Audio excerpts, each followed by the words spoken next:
Let it begin. We're live.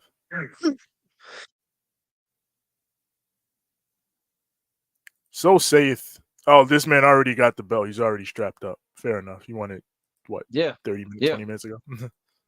I shall now reign in blood.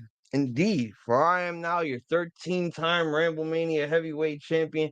After the simulation, we had to wait a while because we're trying to get the full version of the show so that we don't have to do a two-parter when we have to finish one part of the video and then go to the next one. But yeah, I'm not gonna explain the lineup because this man basically explained everything that took place within the show. So we're just gonna go right to it. Are you ready, man? Yeah, I'm ready to watch the show again. Yeah. All right, well, in 3, 2, 1, let's go. Do it.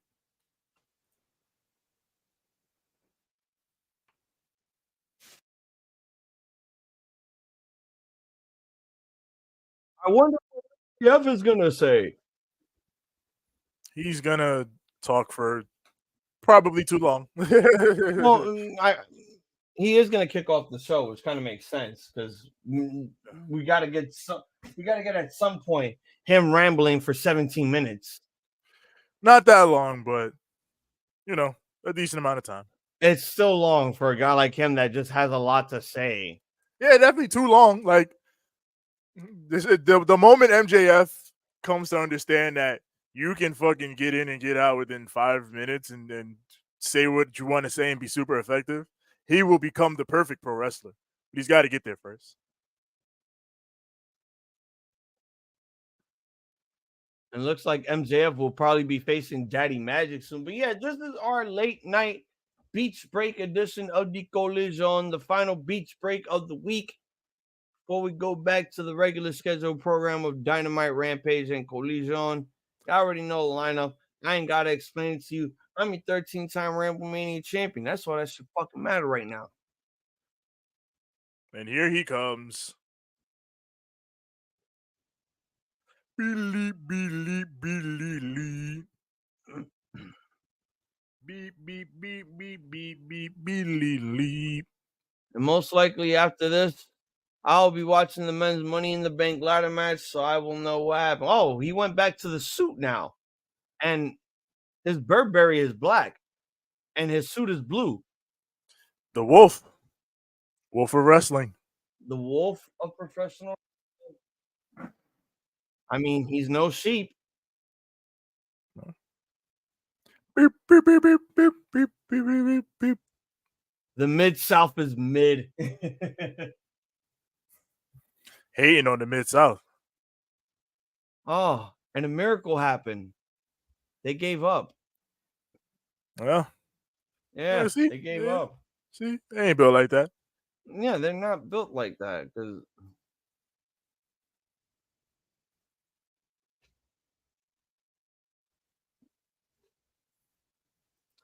look, man, you had a good reign, even though it lasted for a couple of days. But at the end of the day, that's how it happens on the Ramblemania show. Look, me and TJ probably have the shortest reigns ever, going within less than a week. Yeah, the World Wrestling Federation will fuck you up.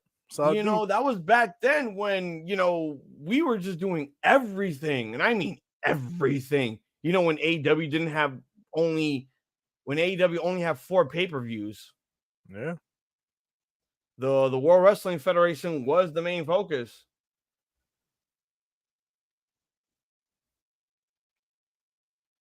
But in the meantime, I'm going to kick back, relax, and celebrate with some good old-fashioned electric limeade from Ghost.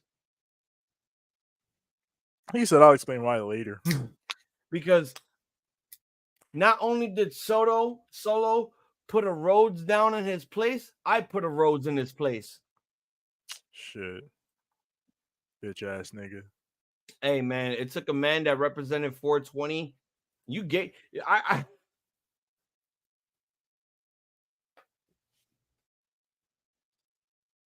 I feel like if it was you instead of me in that situation, you probably would have been champion. You probably would have been...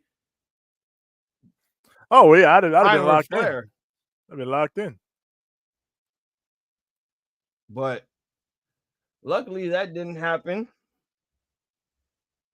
because I do watch the World Wrestling Federation, and I have to know what does go on in that World Wrestling Federation.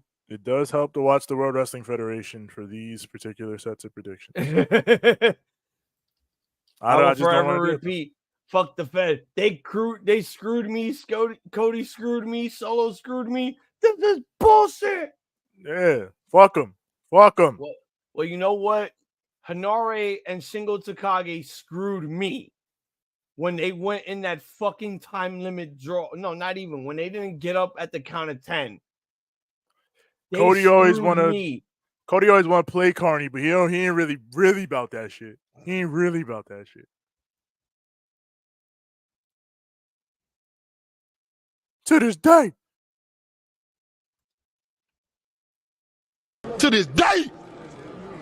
To this day. Why are we looking at flashbacks from last year's Dynamite event? He's explaining himself. Episode 200 of the Dynamite, when they brought back the real stage. Yes. Quite possibly the best stage in AEW.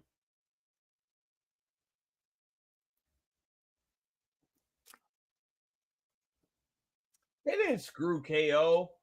KO's fine. He knew he was going to lose. He just wanted to go compete because he wanted to show his mom that he could still wrestle. And his mom wanted him to wrestle. His mom said, go wrestle. Don't sit in the hospital. You've done enough sitting here. Go wrestle. Yeah, you ain't even got to take the pin. Go ahead. Yeah, like, I don't really see the difference. I don't get why you think they screwed KO. They screwed Chelsea Green. Sami Zayn got his win. I think that should be more important. They weren't going to give every hometown boy and girl the win here. One of them was going to win, and it wasn't Chelsea Green, and it wasn't KO. It's the one that probably has the championship, and that was Sami Zayn. I get it, but overall, Young Wolf, you know what company this is. Just be thankful he didn't eat the pin. No. Skip all that. It's not even what this company was. I'm looking at it as like Kevin Owens achieved his dream and his parents helped them achieve that dream. Win, lose, or draw, he went out there to compete for his mom, bro. That's what happened at the end of the day. You can't sound like the IWC and say, oh, I wanted him to win for his mom, because now you sound like them. You can't do that. You got the fact that he went out there and competed in the main event for his moms, bro. And I bet his moms was watching while she was in that hospital bed. That's what's important. That's what should matter. A win should not matter for KO. Him competing for his mother, knowing that she might, I don't know if she's going to be around anytime soon, that's what mattered.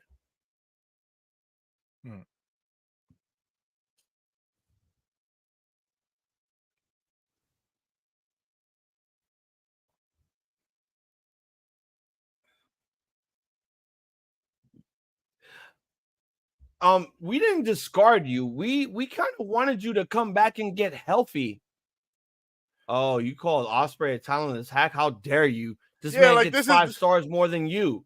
This is the part where he kind of lost me for a moment, because while I get where he was going, it's like, man, we didn't actually, nobody turned the motive was literally gone when he said all that, because again, like we said, he makes it better toward the end. He makes it better. Too many stories in AEW right now. It's not even that. It's just that's straight up not true. Like, the fans did not discard him for anybody. But no, we didn't discard him. It makes sense in the end because of the way he brings it around, and it's a issue of old guard AEW versus new guard AEW. That's ultimately where the promo was. He took too long to get there, but it works. You also got to understand too that MJF was also dealing with a multiple series of injuries while he was the champion. Yeah, he talked about all that. Yeah, like, I missed MJF. Trust me. You know, even if it was for the couple of months, for like 6 months, I still missed the man, because he needed to go do what he needed to do, and that was to recuperate and heal up. Wow. And when he came back, we all fucking marked out. We all went crazy, and we were all happy, and we're still happy that he's back. Because guess what? We need some standard in AEW, and he is the standard to this promotion. I wouldn't say all that, but he's definitely a big star. No, that's what I'm. Yeah, he is. I'm just saying he is the absolute standard with this company. Like, again, like I said, And next to this line Christian sucked, Cage, by the way. he's This the line ultimate heel. totally sucked. This line fucking sucked. Why are we talking about Nielsen? Because MJF is too online. He needs to stop that shit. That line sucked. That sounded like a ratings like line right there. It was a ratings Nielsen line. rating. He was saying you only care about Meltzer ratings, but I care about Nielsen ratings. That is corny But as the fuck, Nielsen bro. ratings are down, bro. And exactly, if you care about the Nielsen ratings, you should care that they're down right now. But whatever, it's a corny line. It doesn't work in the context. More of the shit he's about to talk about, and less of the shit he just talked about. Again, I don't. Oh my god, with All In coming in, oh, he's faking it. He's faking it. He's faking it. He's pulling an HBK like he's in Montreal.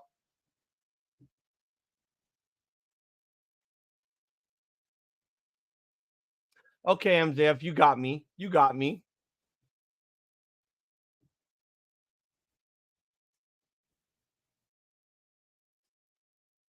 And you knew that.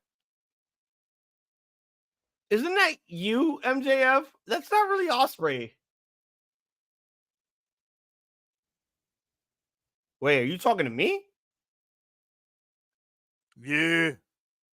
If MJF was talking to me about being a scumbag, I mean, look, I'm happy to be a scumbag. I don't give a fuck. I ain't no scumbag, nigga. You a scumbag. Yeah, I mean, you a scumbag, true. Max. No, you're out of here. You're a scumbag.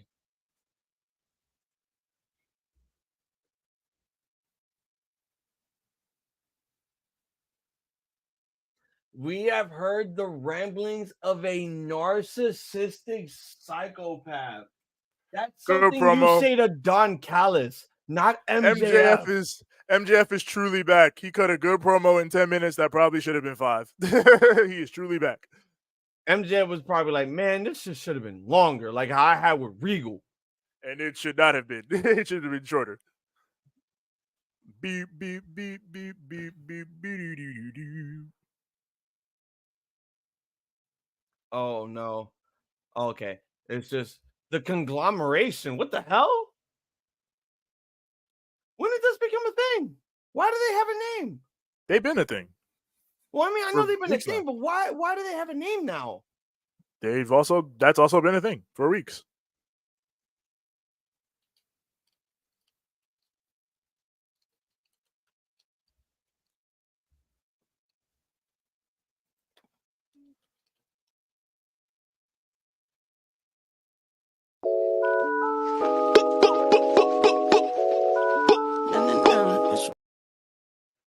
I feel like Tony Khan they've been teaming up for a while, but I feel like when he put them together, I thought this was just going to be like a one-time thing, but this is now really popular, and now they gave them a name?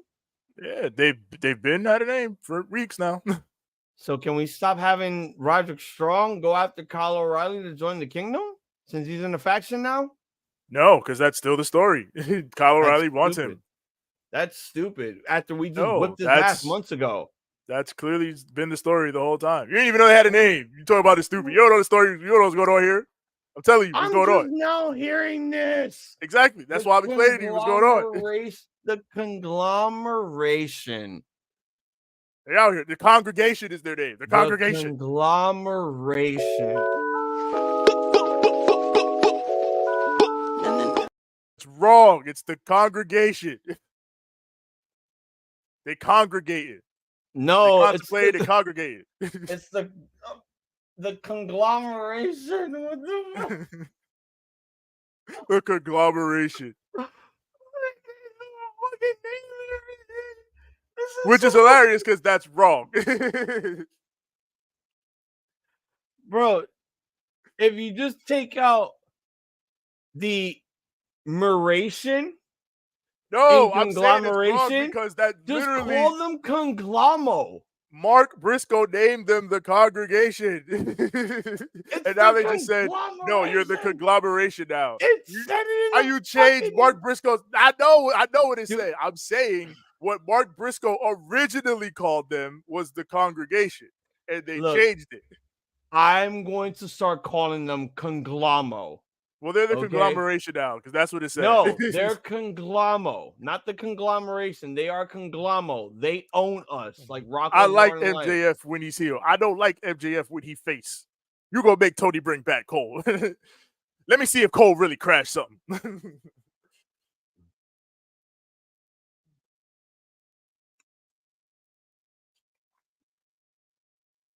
I don't think the boys want to go to Titty City, Iron Savages, but luckily you're getting all this airtime. Yeah, you gotta take him to Titty City. I bet they take Tony Khan to Titty City. I mean, I don't know if they've done that, but that's crazy. I mean, they if they're getting all this airtime, then they have been giving them Titty City. I mean, they be taking people to Titty City. We know that. They do that. Well, you know That's what they do. I'm okay with Titty Cities then. You could call me ass boy, because I'm gonna no. That's that crazy. was why.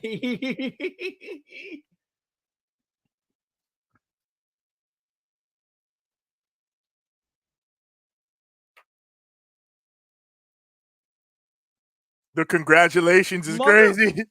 Yes, the congratulations. Why did they change it? What the fuck? Just call them the graduation. And have Vitamin C as their theme song. Oh my god. It's like Kyle! This man has such a huge boner for Kyle O'Reilly, bro. Like, when are you gonna get that your best friend don't want to join you? Like, this ain't the NXT days no more. Bobby Fish ain't even on the show. Bobby Fish want to fight CM Punk for real. Where's the lie? Where's the lie? CM Punk!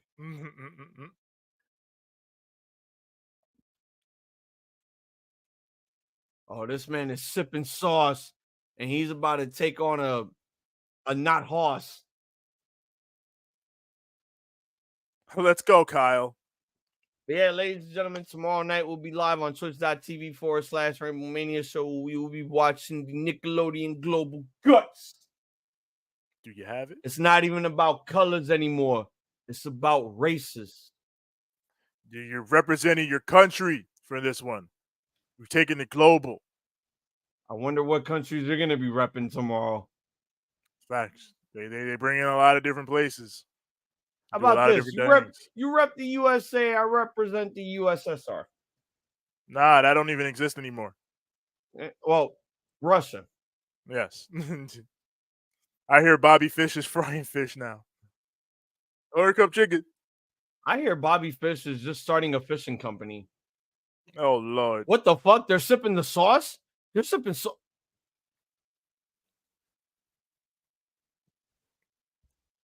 You know, when Tony Schiavone says it, I kind of want... You know, TJ, I don't get to say this a lot, but we need some censorship in AEW, and I think the conglomeration needs to be censored. No, they don't. They do. First of all, we don't need censorship. And why the conglomeration of all people? Because it's a stupid name. Well, if they were the congregation, it'd be fine, but they changed it to the conglomeration. Well, Tony Khan is stupid and he'll pay for his crimes. He should I have don't just know why. called them I don't the know why they did this. Conglomo. The I don't know why they did this. Conglomo. But they did it. It's done. It's just whatever.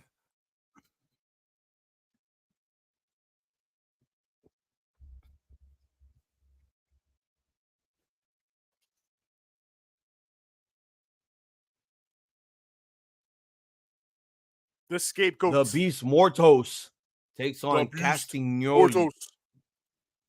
Always nice to see Riho come back. Now all I need is some Emi Sakura, Yuka Zakazaki, and Emi Rizuna. What is Ryo it? Mizunami? Yeah, Ryo Mizunami. Yeah, we need that. We need some of that. She ain't been there for a minute. Yeah. Yeah, so has Aja Kong. She hasn't been there for a minute either. Well, Audrey Kong ain't been there since like the very beginning of AEW. I don't think she's coming back. Since the first All In. Yeah, so I don't know if she's coming back, but the rest of them, it's been a minute.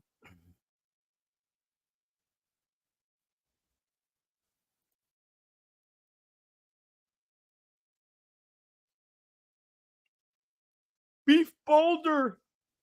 Beefcake Boulder. Beefcake.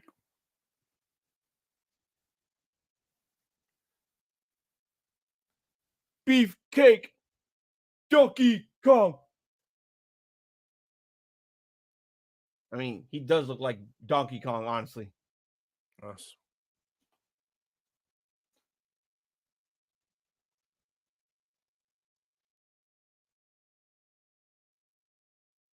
You got him.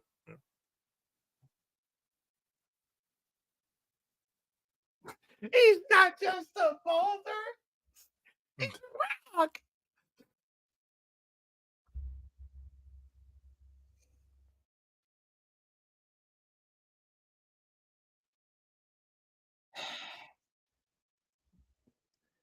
Bro, he's just a stupid boulder. It's not a boulder. It's a rock. It's a rock. It's a rock.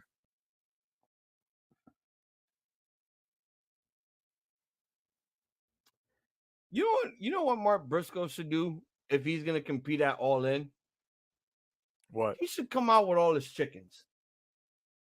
Bring the whole gang? That's crazy. Yeah, bring the whole gang. Bring the whole gang that he and Jay started. Their chicken coop. Bring out Papa Briscoe with them. You gotta watch the farm. It's crazy. Oh no, he did the like no, stop that. That's what they do. This is depressing.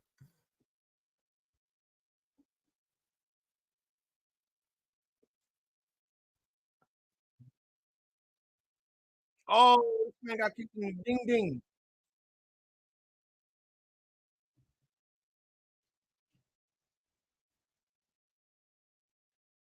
Orange is just chilling in the corner, like Right? again. We've been saying it for years. Like I don't know if nobody sees what we see in Orange Cassidy. You guys are not fucking wrestling fans. Oh, here he comes. Oh, it's the chicken. Chicken line up. Yeah, he's summoning his inner Kung Pao into the fist. It's a fact.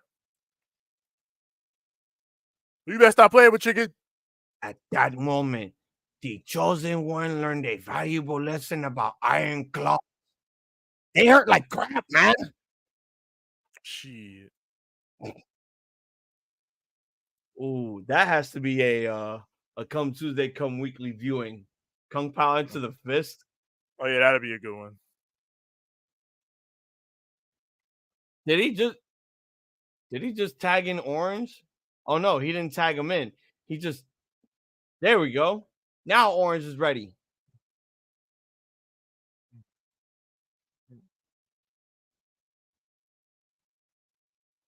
So how soon are we gonna get Orange Cassidy in the full-on black denim and heel turn? I don't know about that, but it might be a minute.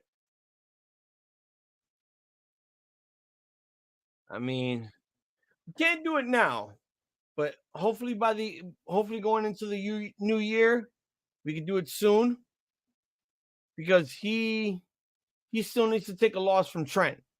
He still got to do that. He still got to give his best friend a win back. Like, what the fuck? Yeah, What are they thinking? I don't know if we're doing that. No, we have to do that. We have to do that because if not, here's the thing: if we don't do it now, it's gonna haunt us forever going into the new year. And we're gonna keep asking for it until we get what we want. The ship is sailed. The ship is sailed. Like the time to do it passed. Like you should have been did it. There's still time to finish it off. Nah, Trent's already in the fucking family. He then did the full change and turn. Orange is in a whole different feud. There's no reason. Like you missed the boat on that one. Toni missed the boat on that one for sure. Toni should have just sold when he had a chance. I ain't say all that. I just say he just No. Should have gave him the win. No. Because I agree. Like, no, for that match alone, Tony should have sold while he should have, and just give Trent the win here. Yeah. You know, it was a bit too much to give Orange all these fucking wins, and for him to win over his best friend, who kind of needed it more than ever, really diminished him. To facilitate the full heel turn to him joining Don, like, I feel like it would have been better to make sense, you know, having him turn with a win than having him turn with a loss. But whatever, they did what they did.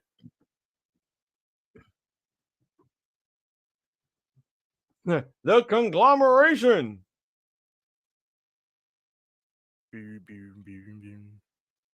Yo, here's a question that's been bothering me, and I need your answer for this. Where's Wide Low? I don't fucking know. Is he kicked out of the kingdom? Or was that injury that he had against who was the luchador that he faced that he got injured? Oh yeah. I don't know. So yeah, he might be going off that. So, but yeah, he ain't been around since the fucking last interference he fucked up. I think it was Commander. Yeah, so I guess we'll see.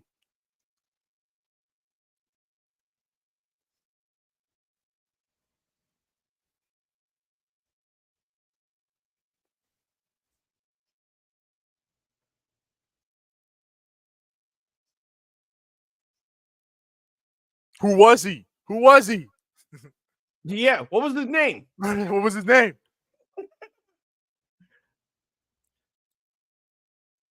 Oh God, yo, this fucking crowd, man.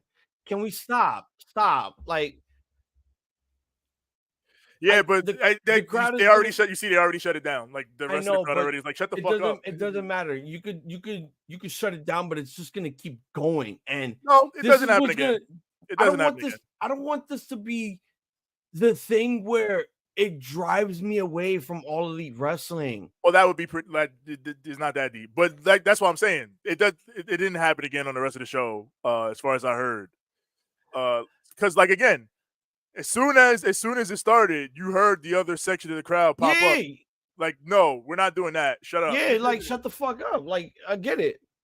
And but I it's think also that's that analogy that like I think that's usually what kills it. Like, people pay their ticket, they can say what they want to say. If guys start and they see that they're in the minority and like the rest of the crowd isn't going to tolerate it, then they'll stop. So I'm pretty sure that's what happened here. I'm not kill him. You need to kill him. No, yeah, Young Wolf really wants to know where the fuck is Keith Lee. I want to know that too. Keith Lee is another one. If Low-key feels like Keith Lee is on like a limited schedule nowadays, because he did listen, Keith Lee had serious health issues at one point. So whoa. I don't know what the move is there. Let me see what Hangman been doing with Lexi, because Big Bill might have to go talk to him later. Nah, he ain't do nothing to her. He just looked crazy. Well, from the looks of it, it looked like he's trying to see if there's any cops looking for him. Listen, Hangman in a different headspace. This nigga look like he just got a brick in the back of his pants and looking over his shoulder, looking everywhere to see like, what the boys?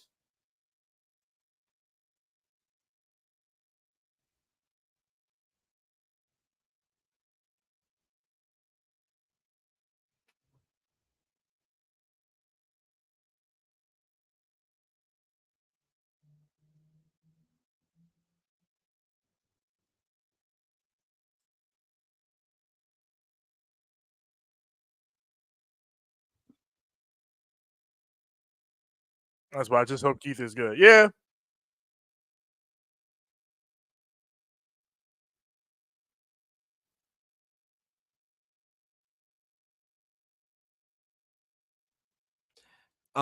Excuse me, Mr. Hangman Adam Page, how much Monster did you have to drink?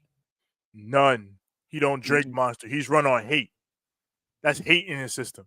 Pure hate. That's hate? You sure that's yes? No, you're right. That is hate. I was gonna say, you sure that's hate or lack of sleep? He was gone for a hot. No, it's not even, because he was gone for a hot minute. You have to remember, he was suspended. Yeah. So he had a lot of time to. Oh, never mind. I'm gonna stop talking because the moment is here It is time for our Oscar-worthy professional wrestler, Toni Storm, to take the ring to destroy another militant wrestler named Trish Adora. It is time for cinema. I'm okay with it. It's time for theatrics. It's time for cinema. Get your playbills ready, for it's time to watch a play. A Broadway.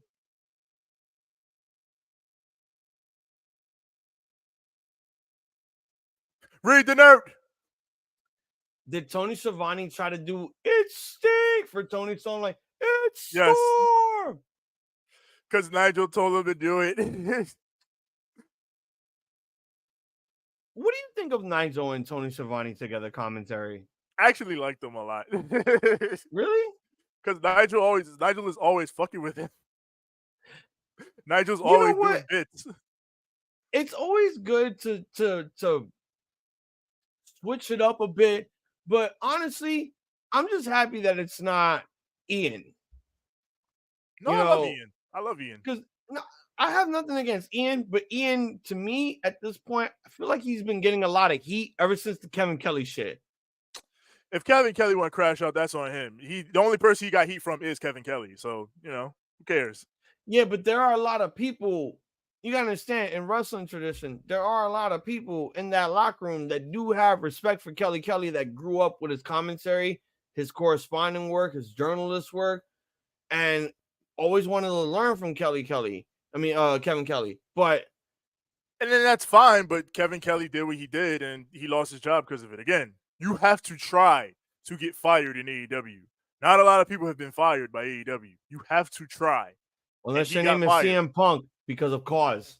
CM Punk tried for sure to get fired. I think he tried the first time. Maybe not intentionally, but my point is you have to do shit to get fired in AEW. Do some bad shit to get fired. And he did some bad shit. So yeah. But I actually like this this partnership with Nigel and Tony. I feel like at this point, if you keep Taz with Tony around, I feel like Taz is gonna just go back to his gimmick and choke out Tony, because he's like, I'm serious, I'm not gonna sit back and take this fucking shit with you. No, I also love Taz out there with Tony, because they're big bitmen, all of them. They're all doing big bits.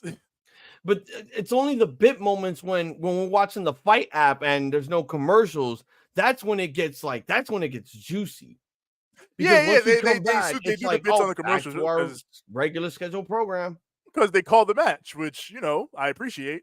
But yeah, they do their bits. That's why I miss AEW Dark, because they can go crazy on the bits on Dark. That should be doing that in Ring of Honor.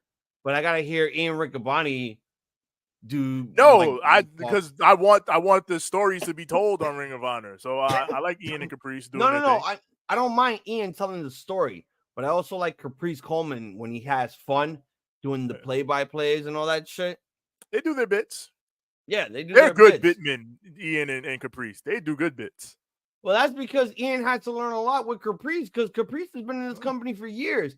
Ian's been in this company for about 6 years now. 6-7 years. So he's still got a lot to learn. And I don't think learning from Colt Cabana taught you anything when he was commentating with you at the time. Because Steve Carino left. He's one of the best commentators. Because this is what happened. Steve Carino left. He went to WWE to be a coach.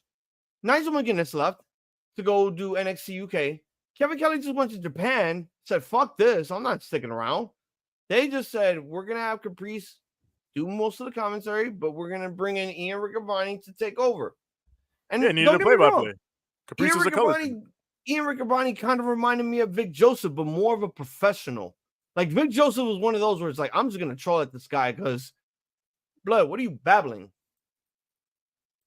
I mean, Vic is, from what I used to listen to Vic, he's fine. But yeah, Caprice obviously had to learn and he's fine now because, but he's good. He's very good. Because he's one of the best ones they have.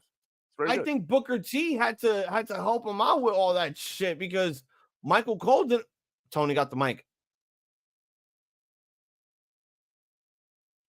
Damn, you didn't think you had the audio ready for Tony to talk. Woo! Oh, she's letting us know we're getting an ad, but that's for the assholes that have cable.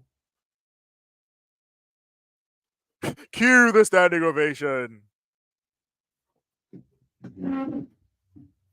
See, Toni Storm is actually one of the Why you best not TV standing up? wrestlers. Toni Storm is one of the best TV wrestlers because she incorporates the commercial breaks into her matches. Okay, And she that died. poop. That poop. Honestly, you know what? I'll play Zandig, but this one's just for me after that. It should have been me, not him. It's not fair. Why That's crazy. can't I mean, I want to get kicked like that. Shit. I used to be a bumping machine back then, man. Stand back. Stand back. He said, I don't want no smoke with him. I don't know why you didn't stand up when you're supposed to be in support of our AEW Women's World Champion. I saw this already. Still, you could have stood up. You didn't stand up last time. Well, no, because, you know, I gave them a mental ovation. Oh, right? nice bridge. Nice bridge. Okay, okay. Sometimes.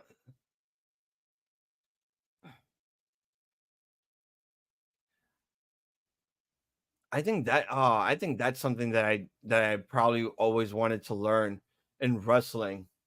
But that requires a lot of back, neck, and tiptoe work for you to have that perfect bridge.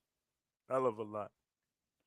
Yeah, and not saying that, I don't have a bad neck. I had a neck injury once in my day, but I don't think I don't think I'll be interested in that type of stuff, because doing a bridge is difficult as it is. Trying to set it up with your head, the top of your head on the mat while your back is arched all the way up and your feet are tiptoed like you're a ballerina dancer, that takes years of perfection. Yes. And I've seen footage of Japanese wrestlers in like New Japan dojos, like in Japan, actually doing those spots. Like, oh my God. They're nasty. It's like, They're bumps I wouldn't take personally, but nasty. No, like I've taken a lot of bumps in my life, and trust me when I tell you, you think that once you get in that ring that you're permanently safe. No, that ring hurts way more than wrestling in a park mat, wrestling on a mattress, or wrestling on gym mats. That Honey, ring hurts. What's going on, honey? Yay, wrestling with honey. What's going on? Pointing good to you. I hope you enjoyed Money in the Bank. Yes, hope you enjoyed MITB. Oh, nice tilt-a-whirl backbreaker.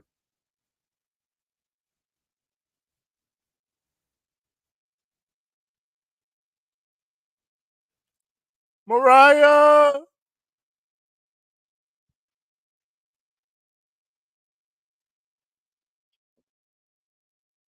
Next week, the finals. Willow Nightingale, Mariah May. Indeed.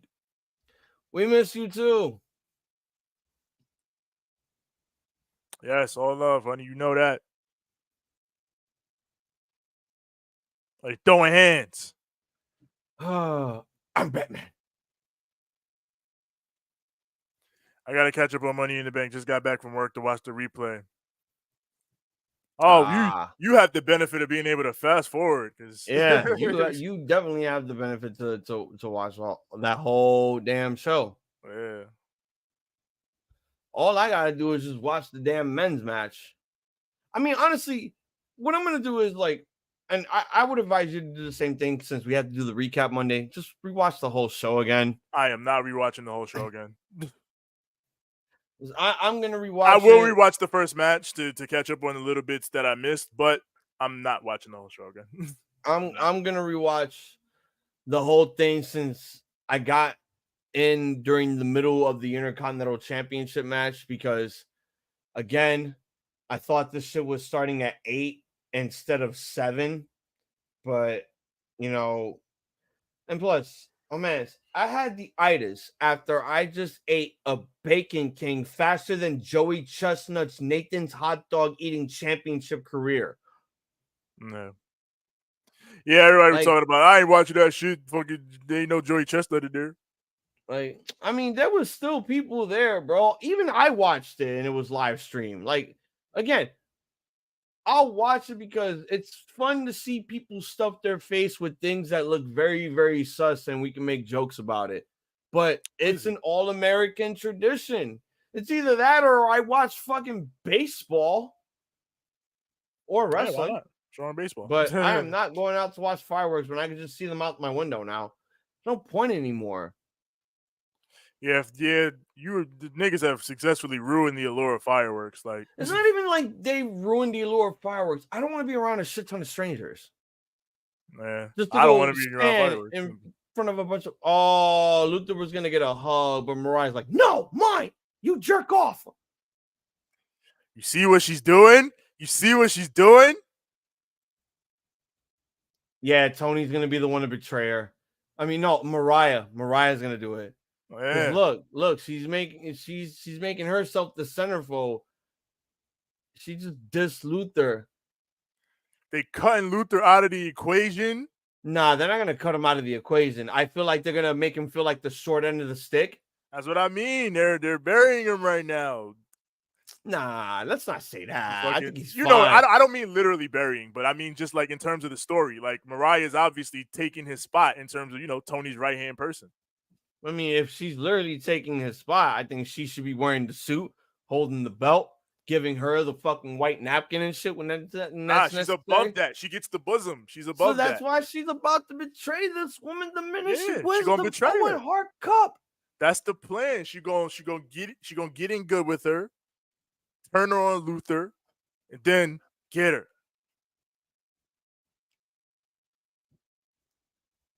And honestly, it's been a good run with Toni and Mariah. But now it's time for Toni to branch out from leading the new generation of women and focus on herself. Chris said the women's I've seen a lot of people say the women's match is better. I gotta rewatch the women's match, I guess. I might rewatch it. I'm telling you like I'm telling you, it was good when it got to the halfway point, but from the start to the first half of the match, botchy, sloppy. Because I like the last 5 minutes, but yeah, when I got in about a couple minutes into that, and from what I was watching, like they were going hard for sure. Like they were putting in effort, but like a lot of the shit just was not landing. Yeah, like I said, it only got better when it was almost time to bring it home and when it was time to get chaotic. Like everybody did whatever spot they needed to do, and it was all just like, yeah. But I'm not watching the whole show, but I'll watch the fucking women's match. I said, when we talk about it Monday, because I'm gonna rewatch the whole thing again so I can get into full detail. I'm gonna tell you that like the match may have been bad in the first half, but the second half is where it picked up. I'm not gonna say that once I watched the men's ladder match, that what I see there is like, oh, this is why the women was better. Yeah, Chelsea Green took a nasty fall, but at what expense? For a big pop because the crowd was falling asleep. Huh? Christian K said he had to Google who the Bang Bang Gang were.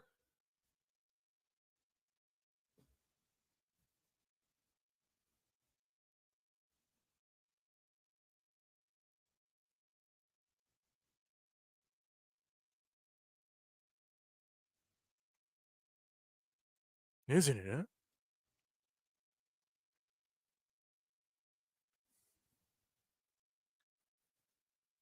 Whoa, another fentanyl lollipop? What the fuck? You think he Dwayne Johnson here telling niggas to go smoke some Now go home and smoke some more crack. It's Christian Cage, yo, play. What the fuck? Fentanyl lollipops? Oh my god. That's real shit. Hi, Shayna.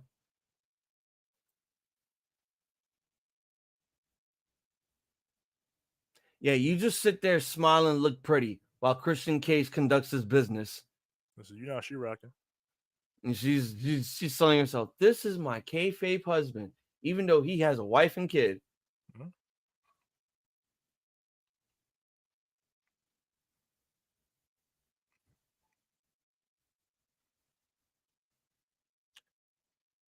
Did he really not just say that? Did he really not just say that? Are you asking for New Japan Switchblade? He said, "Give me that." Um, Come into the light. Kip, what are you doing? Why do you got a porn stash? You lost your father? What the what? Whoa. Is that how we're just starting this? Is that how that started when you saw it earlier?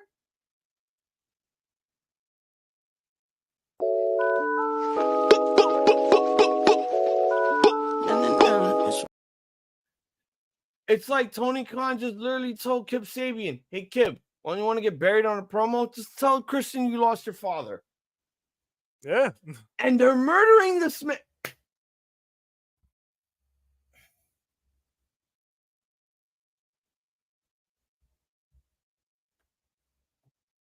I want to say cannibalism in pro wrestling, but I didn't get to see any of the fucking attack that took place. It was off-screen death. Yeah, he killed him off screen. Scapegoat. Chelsea Green said Matt Cardona was at Money in the Bank to watch her win the Money in the Bank, but she didn't win. Damn, he gonna be like, why don't you win? I always win. That's because you're more over than your wife. You gotta leave WWE to win. Like, my nigga, your wife's a Karen, bro. Your wife's a Karen in WWE. Be happy that you were actually able to rock the WWE Women's Tag Team Championships at DDT Pro, because WWE would have sent their lawyers on your ass.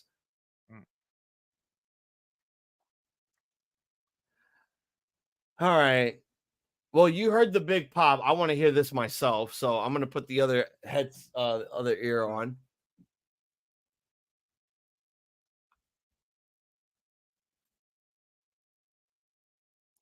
Boom, boom, boom.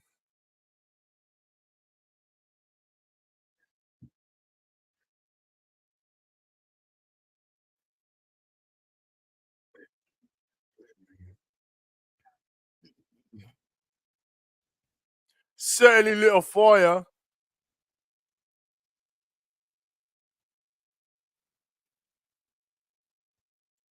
What? They brought the Jurassic Express thing? That's why niggas was like, wait, what? Oh. And then, yeah. You know what? That was cool. This was so fucking cool, bro. This was amazing. And he's making his Collision debut. He got a big pop, like, Tony bro. He's like, hell, I don't know how long we've seen Marco stunt. Yeah, like I said, 2022.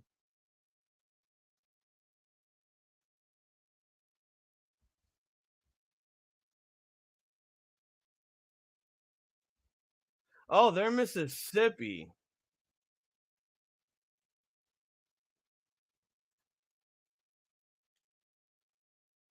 Yeah, I thought Marco Stunt was a Jersey kid.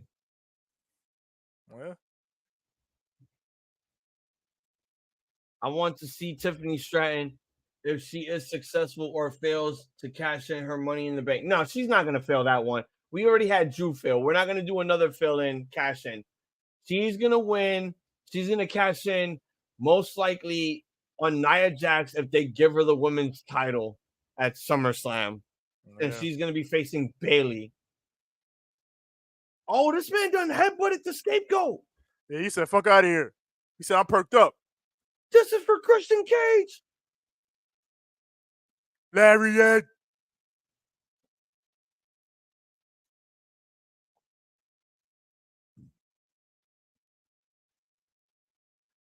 They ain't going to give Tiffy that title.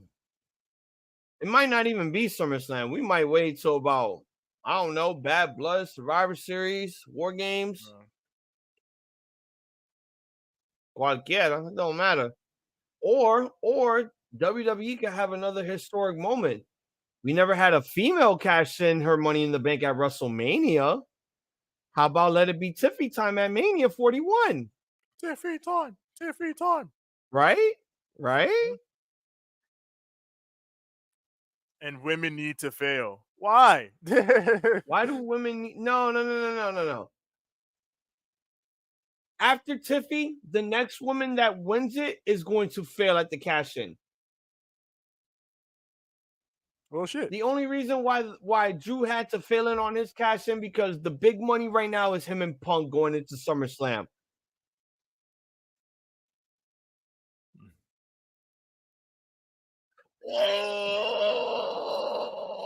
Jesus!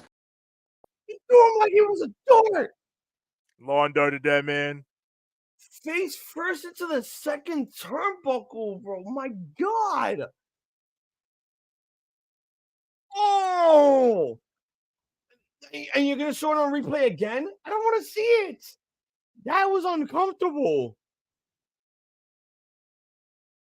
I'm surprised Marco is not concussed after that. Like, he literally lunged him. That's some archery shit right there, bro. What the fuck? Real shit. Real shit.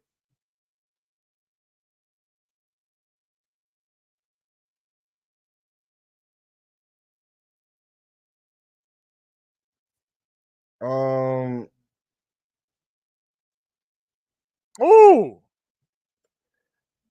Wait a minute. TJ. What? Is AEW about to bring Aerostar? He's wrestled there before.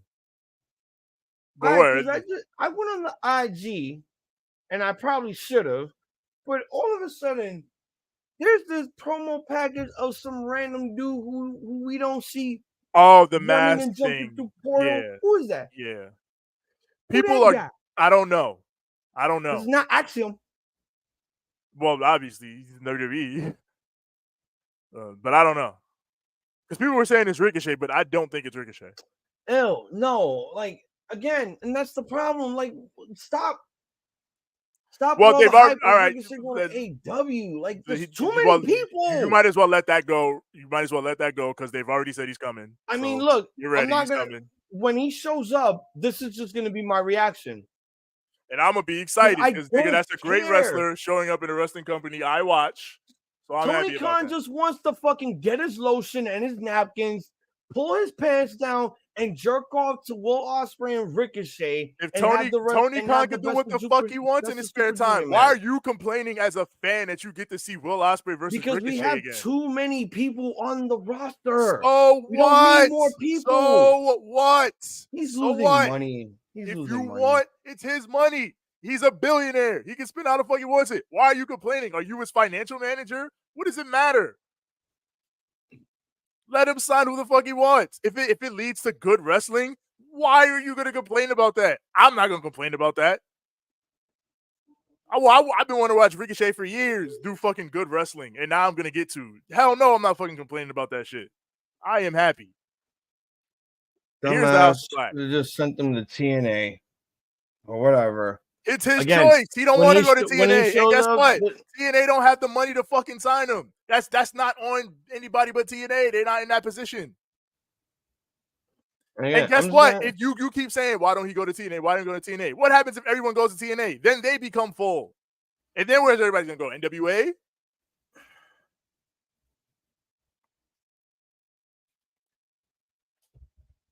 All I'm saying is AEW is not going to benefit just with Ricochet being there when they have so much star power. Not every signing is supposed to change the company. Sometimes you just sign a good wrestler because he's a good wrestler. Sometimes that's all you do. Not every signing needs to be this big game-changing thing. Whatever. When he debuts, I'm not going to care. I'm just going to let it be.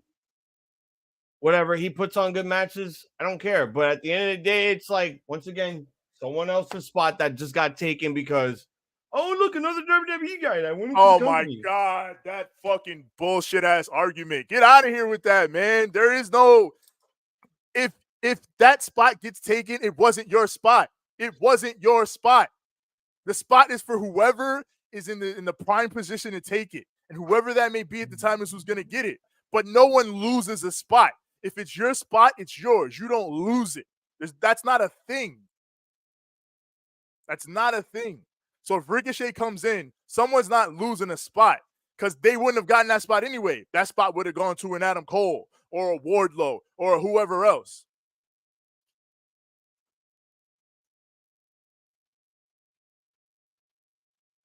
If Nia Jax wins at SummerSlam, I don't see Tiffany Stratton cashing in the Money in the Bank contract successfully. You don't think Tiffany can beat Nia Jax? Yo, well, you know why I wasn't complaining about the NXT being bloated back then? Because I didn't know who the fuck any of these goddamn people were. So why should I care? Why should I care? Why should I look at the fucking history? I didn't know who these people were that they were bringing in, and I didn't give a fuck then. I don't give a fuck now. But it's the same. But it was the same situation. It was a stacked roster full of great talent, and they kept bringing in more. So yeah, is that not the same concern? But then they bring in these nobodies for this next in line shit, and I'm just like, no, we're not talking about NIL people. We're talking about when NXT was popping, when they had like good. Oh no, when NXT was popping, it was popping. But what there was no point in me complaining about that because guess what? They had the best product, then Raw, then SmackDown before AEW's existence. Once AEW came in, they blew them out of the water. So you're saying NXT was putting out good product every week. So what you're saying is it didn't matter to you because the wrestling was good. No. It didn't matter to me when the new people started coming in. The Paul Levesque era mattered to me. No, there what was I'm saying some is good star power there. What Young Wolf is asking is when NXT had all that star power back then, you didn't complain, and it's the same issue AEW has now. Lots of star power, and they keep bringing people in. So what's the difference? There wasn't a lot of people that they had at NXT. Or what? They had a couple of jobbers to job out to the big stars. They had your tag guys. They had guys that they would just randomly put in teams. At one point, they had Finn Balor, Samoa Joe, Shinsuke Nakamura, Bobby Roode. Yeah. They had a bunch of top guys there at one point. Yeah, but here's the thing. That was years ago. That was all years ago. But that's what we're saying. It's the same situation. But Triple H wasn't signing people left or right. Yes, like he was. That's what we're. Yes, no. He was signing people at a higher rate than Tony Khan is right now, actually. Triple H was bringing in motherfuckers all the time. Every takeover, there would be a new guy sitting in the front row. That would be how they debut talent. So they were doing it more. Villain, shut up. NXT is not popping anymore. All right, it's dead on arrival. Don't even get me started. Shout out to everybody in the chat, including Ramblemania. Appreciate it. Yes. I get it too. I was okay with the amount of star power that NXT was getting. But here's the thing. There was no point in complaining about it because NXT was a new company that was becoming a big boom. With AEW, when they came out, okay, I was okay with all that. But then after a while, they just started doing way too much. And I was following everything that MJF was saying. We just said how NXT was doing more. They were doing more.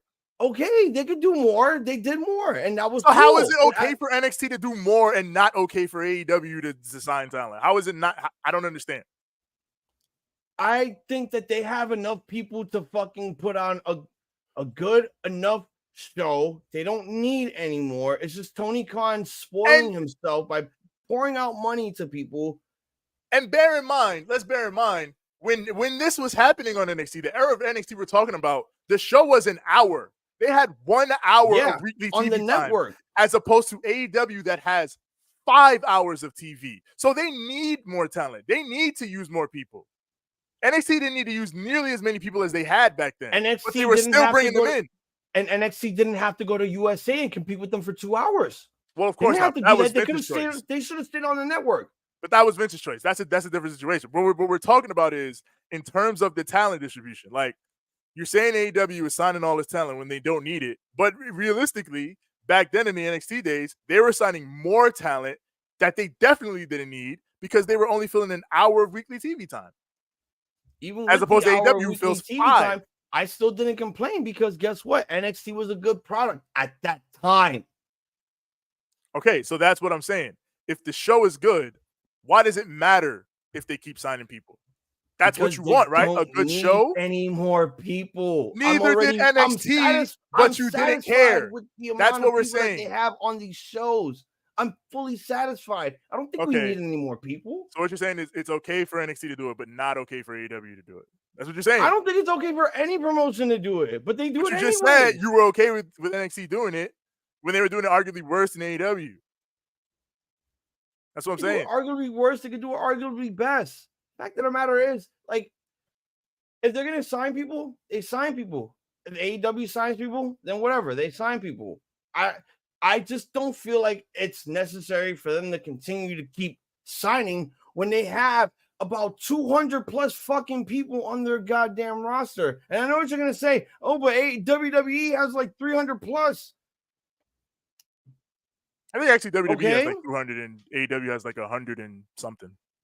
Okay, but it's still a lot for both. But they're both big companies, so they both need a lot.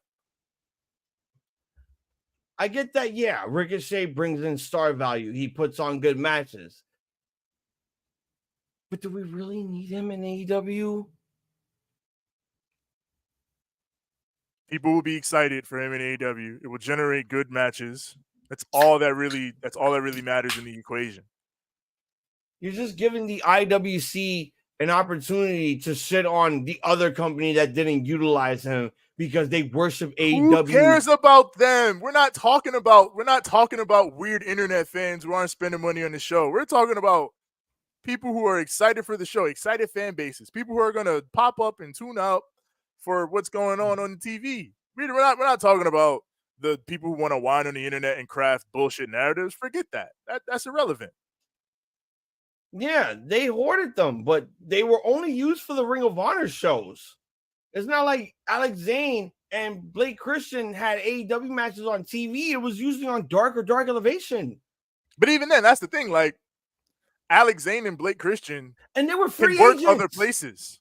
They can work other places.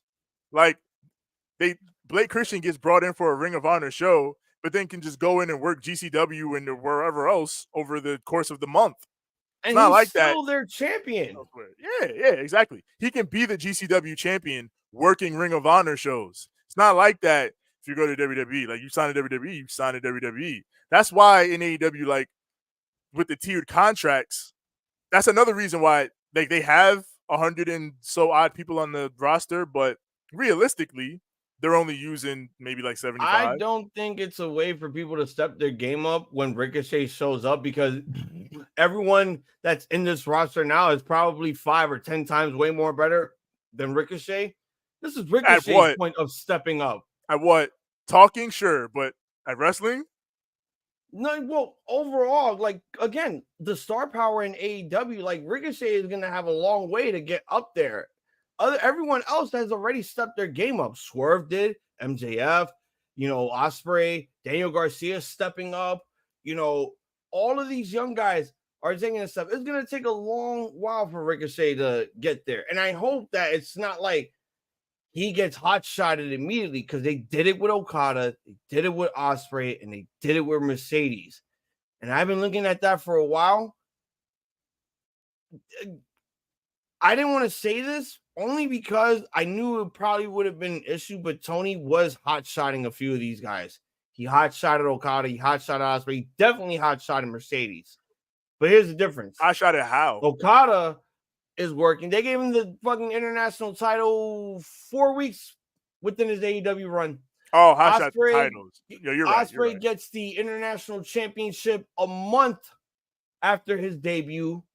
And then Mercedes makes her debut 2 months later. She wins the TBS championship. A month and a half later, she wins this belt.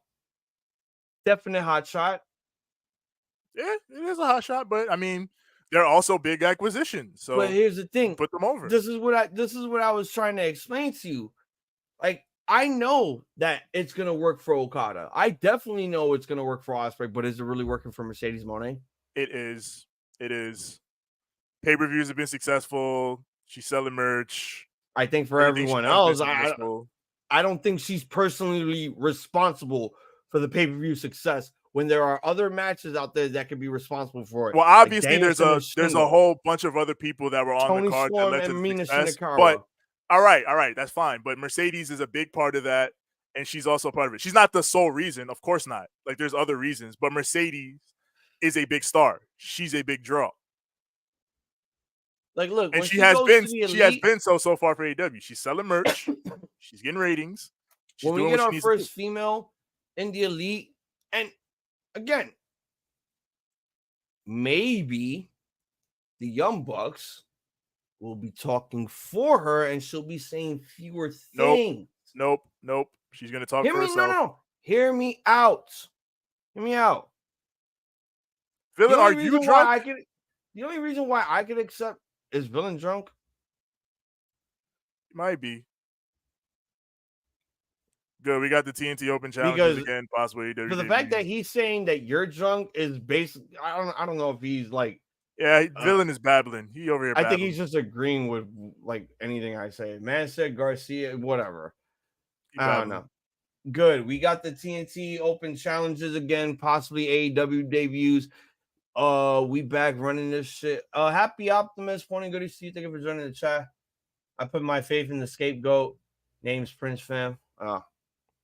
Yeah, like that was a fun TNT Open challenge with Marco. It was pretty fun, even though it basically ended in what could have been a murder. Yeah, but yeah, just to bring that whole thing up with Marco coming back and all that was fun. Also, this match was very good. Yeah, looking at this now, the Beast Mortos would be a perfect fit for Rampage. You know what? No, let me scratch that. Get Lance Archer out of the Righteous. Put him and the Beast Mortals together. There's your tag team. Put the Beast Mortals with Lance Archer and the Righteous. No. Because the last thing that the Righteous need is a monster. They already have their monster, and that's look at the thong, look at the thong. They got two. They got him and Archer. They got Dutch and Archer. But they're hardly being utilized, and every time they get used, they're murdering jobbers. And at this point, I'm waiting for them to challenge the Kingdom for the fucking 6-man the Bang Bang Gang for the Trios titles. But that's not going to happen anytime soon. No, I think the issue is since Bang Bang Gang has both titles, they're working. I think that's why they're heating up the Trios division on AEW because they're eventually going to split those belts again. And when they go back to Ring of Honor, I think Lance Archer and the Righteous will be in But they're all being defended at once. Even in the Ring of Honor shows, I feel like they're going to continue that, defend all That's the what I'm trios saying. at once. They're going to split them. That's what I'm saying. When they lose them, when Bang Bang Gang loses them, they'll eventually get split. And then Archer and the Righteous will be able to get a shot. So what, like we'll have the Mania moment where we'll get Ring of Honor tag teams and AEW tag teams facing off. One Ring of Honor team gets the tag titles while the AEW guys get the trios titles and shit. Yeah. That makes sense. Because it feels like that's what they're building right now. Like a bunch of different teams coming at Bang Bang Gang from all different directions. Like we said earlier, Patriarchy, House of Black. You got a bunch of different teams. You'll need a total of 12 teams for that, and that's a little bit too chaotic. You got Top Flight. You know what I'm saying? There's a bunch of different tag teams that you could just add a third and keep it working. We haven't been really hearing anything about Ricky Starks. There has been, the last time we heard about him is that he's been having issues with creative and he's not being used. He is cleared. He's cleared to wrestle, but there have been, I don't know what's been going on. Yeah, there's nothing concrete on Ricky Starks. All there is rumors, and none of the rumors are really worth talking about. Yeah, and you got the rumors basically, assholes talking about how he could be jumping ship to the E because he's friends with Cody and he can get him through the door. It's all narrative-based bullshit. Like, there's nothing like, if you want to know what we know for sure is up with Ricky Starks, he's not hurt, but they ain't using him right now. So yeah, they're not using him. That's all we know. Like, at this point, people are kind of waiting for two things to happen. Either we see Ricky Starks at a Chris Van Vliet interview or in another radio show interview talking about some shit, or his contract expires secretly that we don't know about, and he jumps shit to the E because, hey, Cody, can you get me through the door without having me go through developmental, please? Sure, man, no problem. Let me talk to Paul. Well, we'll see. We'll see what's going on, but until we get to that point, we don't know. Matt Bernard, Dang, they Daddy treat him like a Magic. ghost. Yeah, like I don't like. It's one thing to be cycled out because Ricky was cycled out for a while, but yeah, he ain't been popping back up, and I don't know. Did you just read what Young Wolf just said here? After that Cena retirement, I need that spinner title. Ew, why you want that, Brother, ew. brother? Ew. What's that? Listen, it's been a long time for Cena, and I'll give him his flowers on his retirement, but you'll never sell me on that spinner It's belt. been a Never. long time. You will I never shouldn't sell have me on that left shit. you, but I don't need respect too. Miss that song. I miss Aaliyah, bro. Facts. He's gonna get his hands on you. Yo, did you hear that? Brandy's gonna be in a new horror movie. Well, suspense horror movie. Brandy's back in horror. She ain't did horror since they killed her in fucking what was that? I Know What You Did Last Summer. No, she was alive. She was alive. Oh no, yeah, alive. she lived. They she lived. killed Mekhi Phifer. Yeah, she lived. You know, we gotta have one of the other main characters that's not Freddie Prinze Jr., Jennifer Love Hewitt. Yeah, that's when they started. That's when the directors was like, all right, we can't kill every black person. We gotta leave one alive. Because I remember that looked like Ricochet because of his in-ring attire, the entrance attire, the jackets and shit. Yeah, but I felt like the dude was super. He had hair. He had fucking hair too. Like what the fuck? And he had hair. Like Ricochet's bald, and he's darker than that.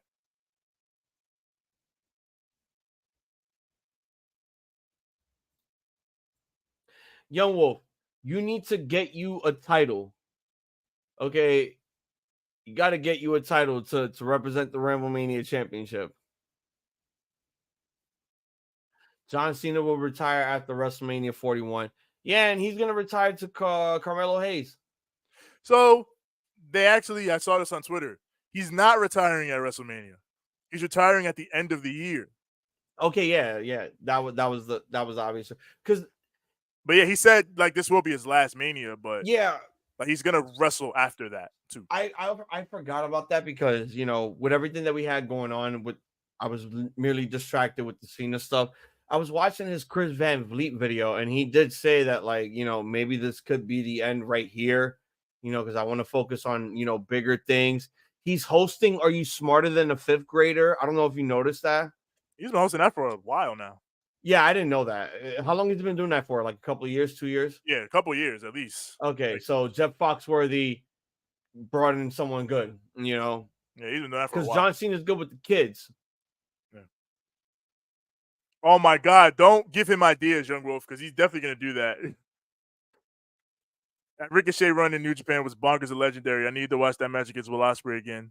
She was a showcase of high-flying goodness. You know what MJF will tell Ricochet instead of why you bald? Hey, Ricochet, why were you green in the E? You were green. Why did they give you a title that represented drugs? Yeah, he's definitely going to reference someone's definitely going to reference the drugs title on Ricochet when he shows up. Yes. Meanwhile, we're about to watch some awesome women's action here as we see Riho goes one-on-one with Lady Frost. Have they ever wrestled before in or outside of Japan? You might know this more than I do. I don't think they have. Have we seen Riho in Ring of Honor at all since we've been live? Riho has not been there yet. Okay, so if hear me out on this. If Athena beats our true queen of professional wrestling, I think Riho's next. I'm with that. I will be 100% with that, and I'm sorry to say, I think that will have to be Final Battle. Well, yeah, that's the next Ring of Honor pay-per-view. Yeah, I think I'm gonna say this right now because this has been a big issue that I've been having with the Ring of Honor pay-per-views. Like, I get it, we want to build up something when it's close to pay-per-view time. But here's the thing, Tony. When you do all these Ring of Honor shows that we live stream for, we also want to see some story that could lead to the pay-per-view going forward. That's not who are those niggas going at the Pinnacle's mask, you know? That's the linchpin story of Ring of Honor. It's Athena, Billy, and the unknown niggas. We also need more pay-per-views. Like, I'm not asking you to give me back Global Wars. You know what I'm asking for? I'm asking for Manhattan Mayhem. I'm asking for the Best in the World tournament. I'm asking for those. Like, you could add another Ring of Honor pay-per-view to fill that 3-month gap within the 12 months.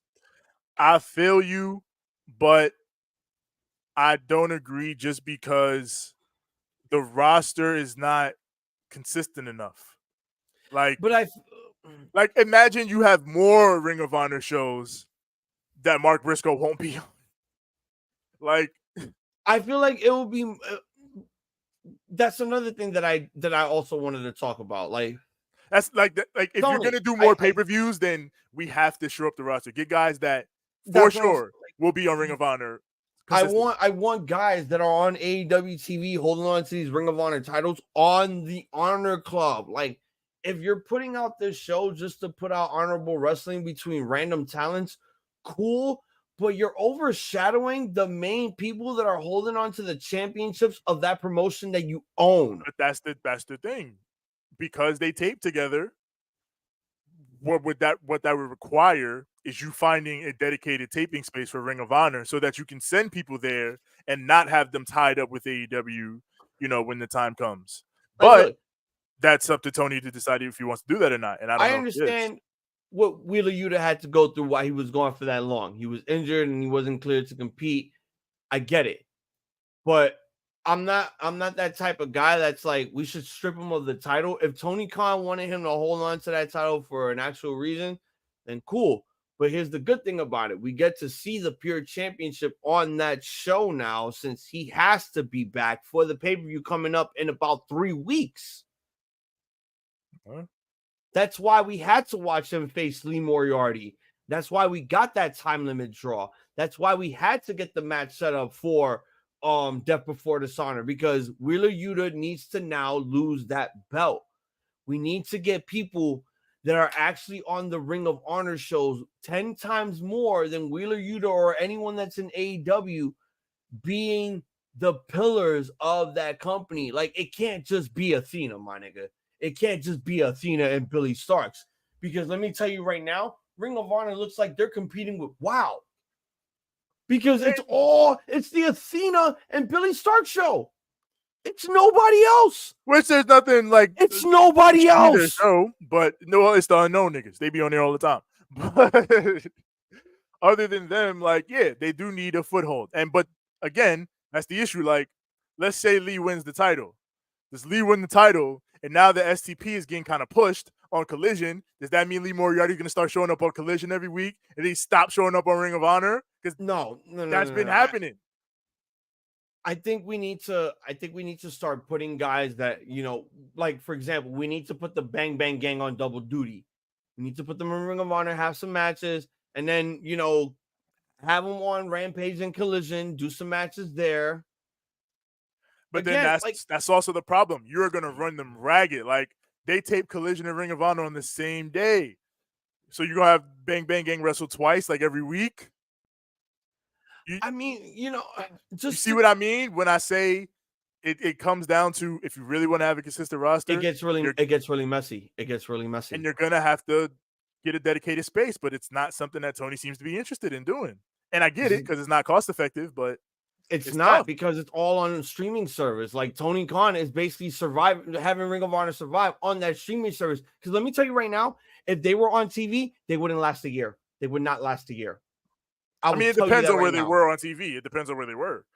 If they put them on TBS or TNT, I could tell you that if it wouldn't TBS last. and TNT, they would have expectations that Ring of Honor likely wouldn't hit. But again, clearly TBS and TNT didn't want Ring of Honor, so it would be another network in theory. That's why Tony Khan had to buy the library, the Honor Club, the promotion, and everything else.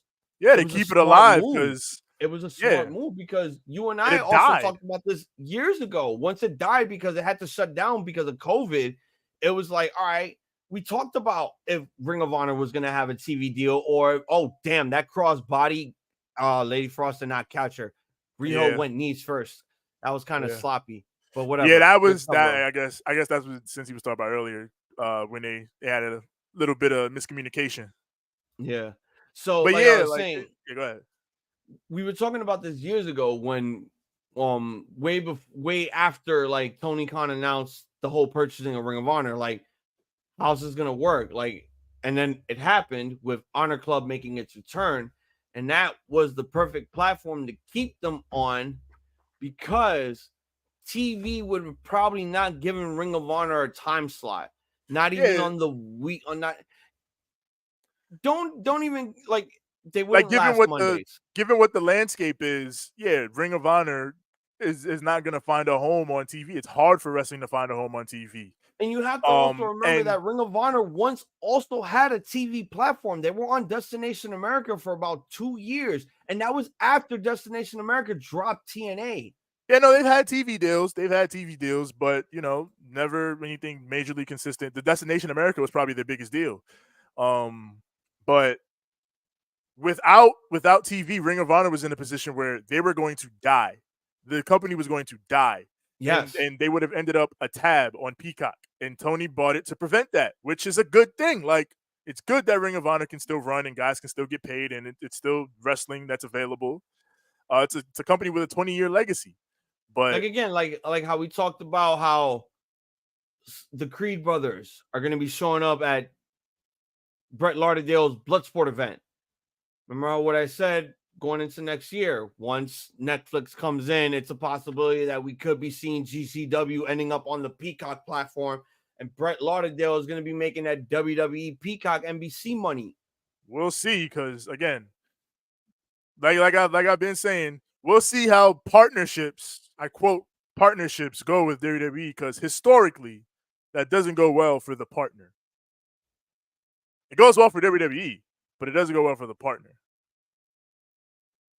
Yes, it will be uncensored, but here's the thing, Optimus, or you went by Prince or something. I gotta remember. You are new to the chat, so trust me. If you are a recurring member, if you have subscribed, I'll let you know right now. We go live Mondays for Raw, but we will not be live for Raw this week. We will be recapping Money in the Bank. We do TNA, Ring of Honor, Rampage, Collision. We do the pay-per-views. We do Twitch exclusives, and Riho won. Yes. So, yes. But I don't think WWE being uncensored on Netflix is going to basically benefit anything for them, except that they're going to do edgier stuff. And again, what is that going to benefit for the fan base? That like, oh, Attitude Era is back. Like, I don't think so, bro. Like, I think what they mean by like edgy content is they're going to start dropping F-bombs and shit bombs and all that shit. Yeah, jingling keys. I don't think look, you can say the fuck word. I don't think WWE is that masochistic enough to engulf one of their wrestlers in flames like they did at Double or Nothing with Jack Perry. Shit, if he was a bunch of real niggas, that's definitely what you would do. Engulf a nigga in flames. Set a nigga on fire. Those stupid rumors because of the WCW series that Vice put out. Like we said earlier, that some of the pay-per-views could be coming back on WWE, like Super Brawl, New Blood Rising, War, like all that stuff. They're talking about how they could be making WCW its own promotion into Netflix as well. That requires so much money for WWE and Netflix to put in. I don't think they are willing to put in that kind of money. So whoever's spreading that rumor, stop it. Get some help. Where's Michael Jordan? Do we have him on here? This company has bragged for 25 years about killing WCW. Bro, I ain't even going to engage with that. That's crazy. I have seen the WrestleMania documentary. It's just like any other documentary that they put on WWE. The only difference is they're dropping S-bombs, but they're blurring the F-bomb. I'm like, so how uncensored are you guys trying to be? You don't the jungle gym no more. Yeah, Prince, I don't watch WWE. What's the line that we have? What's the line that we can't cross when we do this documentary? Oh, we got to blur the F-bombs. What the, like, dude? It's a documentary. Let it rock, bro. Huh? But again, it's WWE. PG children. Shit. I mean, look, the minute Abel is born, I can still say this. Fuck them kids.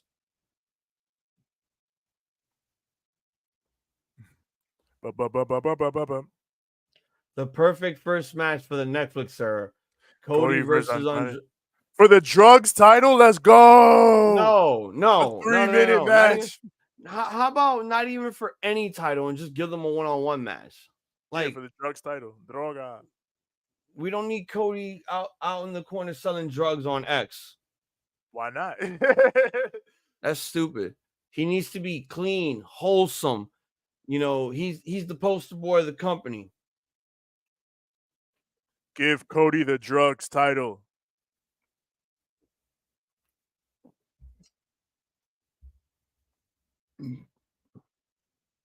He don't need it. Droga. All right, well, I'll be right back since they're about to do the entrances. Nice.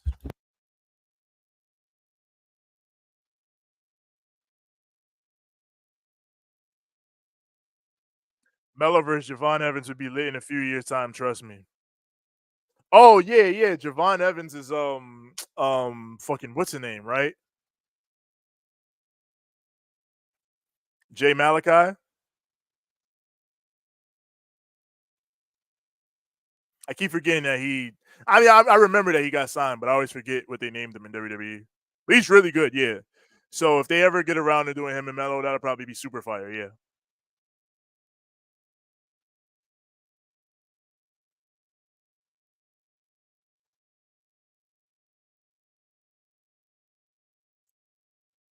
Pew, pew, pew. See, now the Hangman theme kind of grown on me. Listen to it again. Oh yeah, I didn't really get to say it because the Money in the Bank main event was on during this, but my eyes kept slipping to this match, and it was really fucking good. So I'm actually excited to watch it again real quick because thus far this was the best match I've seen tonight. Yeah, Jay Malachi, my boy. First match, Cody versus Andrade. Have Cody set a table. Yeah, Cody go through a flaming table for the Drugs Championship. 3-minute match that ends in a flaming table spot. I'm with it. Young OG Javon Evans, 19 years old. Yeah, that boy a youngin'. Bang, bang, gang.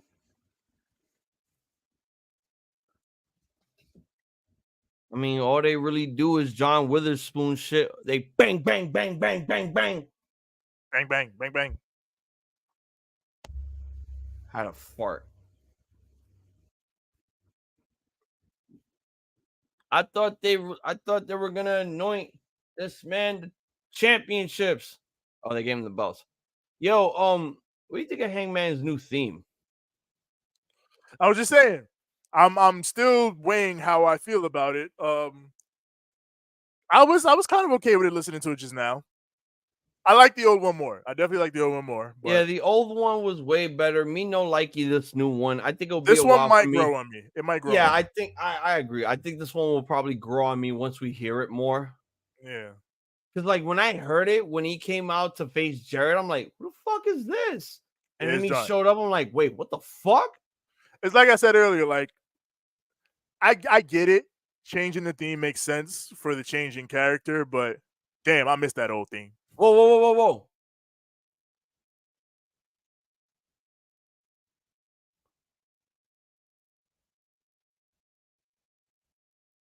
Oh, so they ejected them from the fucking... Wow. Wow, look at the favoritism that's taking place here. This is all in Hangman's favor. They're doing this for him. They're trying to convince him, hey, we're still your best friend, man. Join us. Fuck the Dark Order.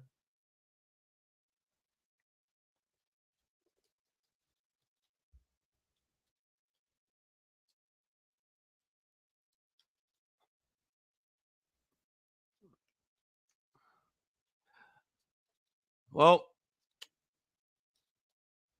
these two men have had a good rivalry for a while. They first faced off for the United States Championship at Strong Style Evolved back in 2018, 2019. No, yeah, it was 2018. It was 2018. Yes. And that was a banger of a match. They've been feuding back and forth in Japan, even in the G1. And we're going to see it here. And we're going to see how, we're going to definitely see how Jay White gets killed here. Because that man knows how to sell, and he knows how to look like he's on the verge of dying. Red Dead Redemption inspired. Oh, yeah, you know what? I do like looking at it from that angle. RDR inspired. I think I might have to play some Red Dead Redemption soon. Shit.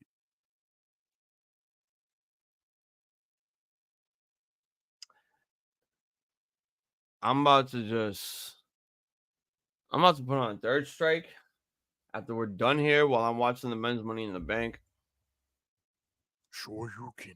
Banger after banger after burger. Yeah, I'm really hungry. I do want a burger right now, but it's almost about to be 1 o'clock. Do I really want to cook while my wife's asleep? I mean, nah, because I haven't done the dishes and that sink is piled up.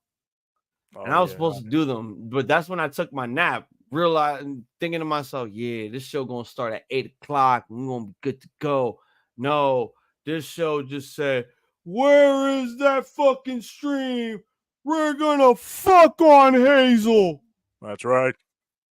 Like, WWE, you can suck my dick.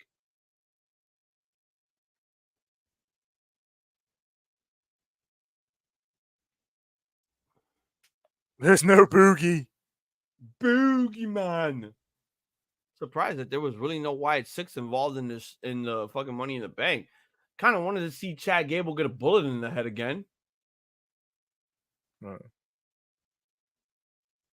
I mean, was Chad Gable doing the wrestle though? Huh, TJ?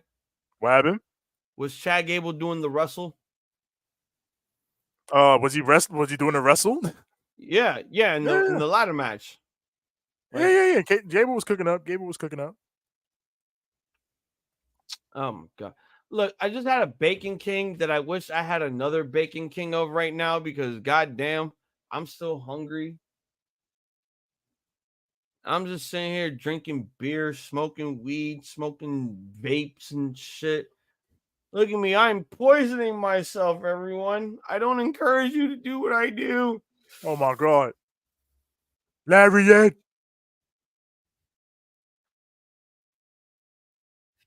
Yeah, he said the Bang Bang Gang's name.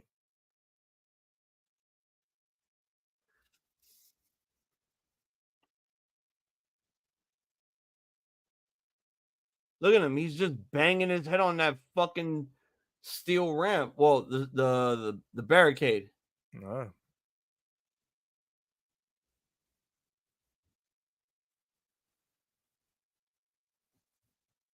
Oh boy, shit.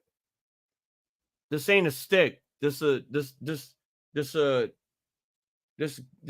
rectangle. I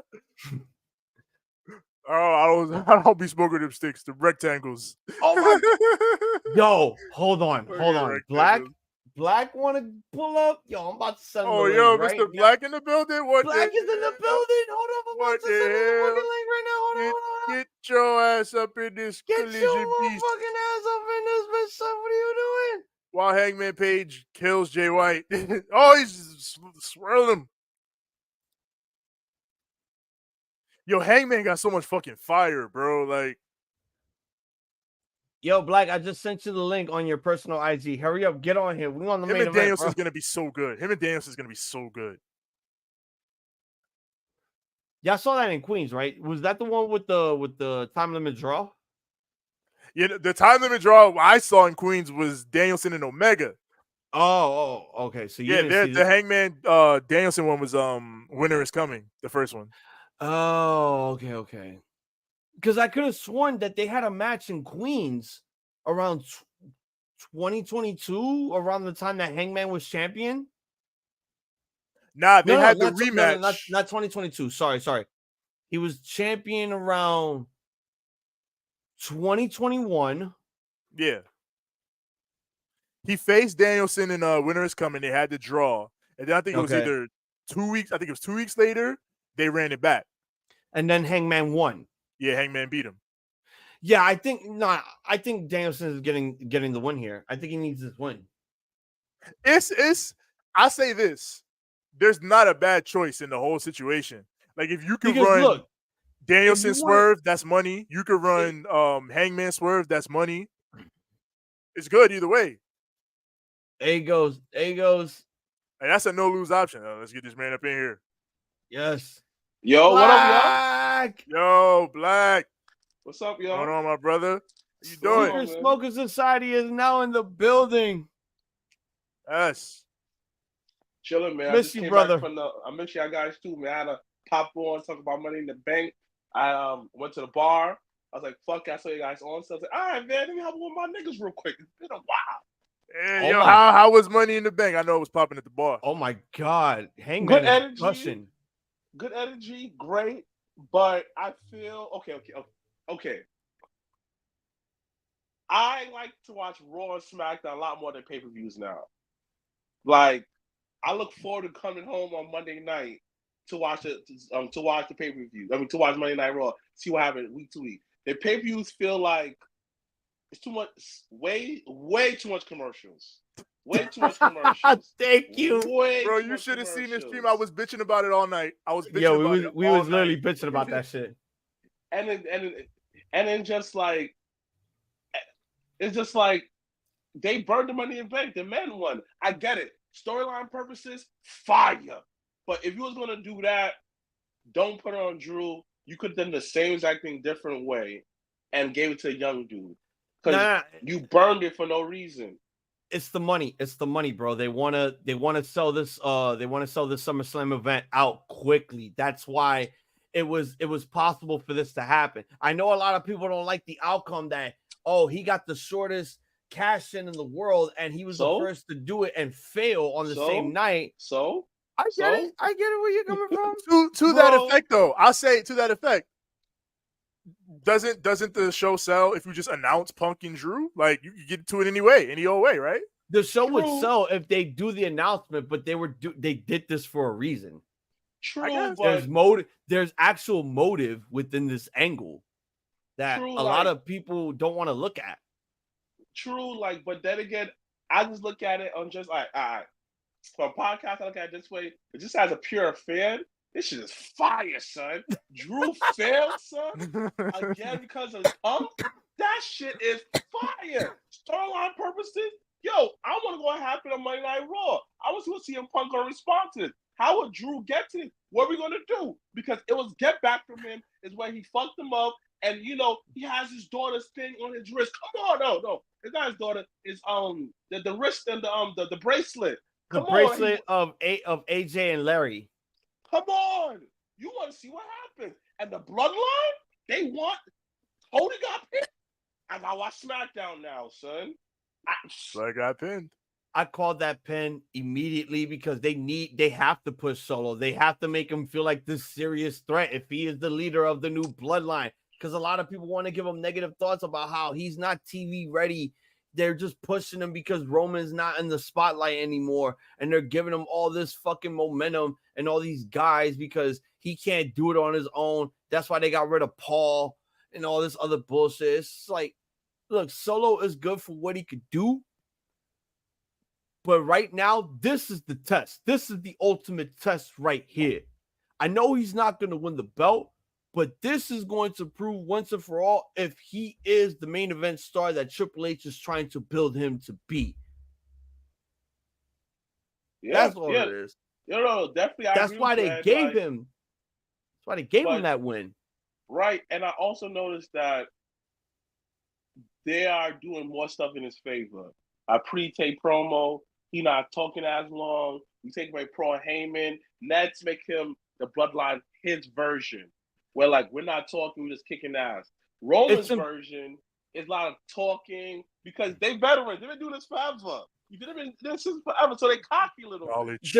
There's the huge difference. With Roman, he has a lot of veteran status because he's been here for 10 plus years. With Solo, it's all about one thing since he can't talk. Simplicity. Keep it simple. Keep it short term. You don't have to have him talk for at least 3 minutes. 3 minutes tops, that's it. You can't have him talk for long. And if you do, that's when you have everybody else in this faction talk as well. Because they're the ones that are going to be carrying this faction. It's not just Solo alone. It's all of them. All of them.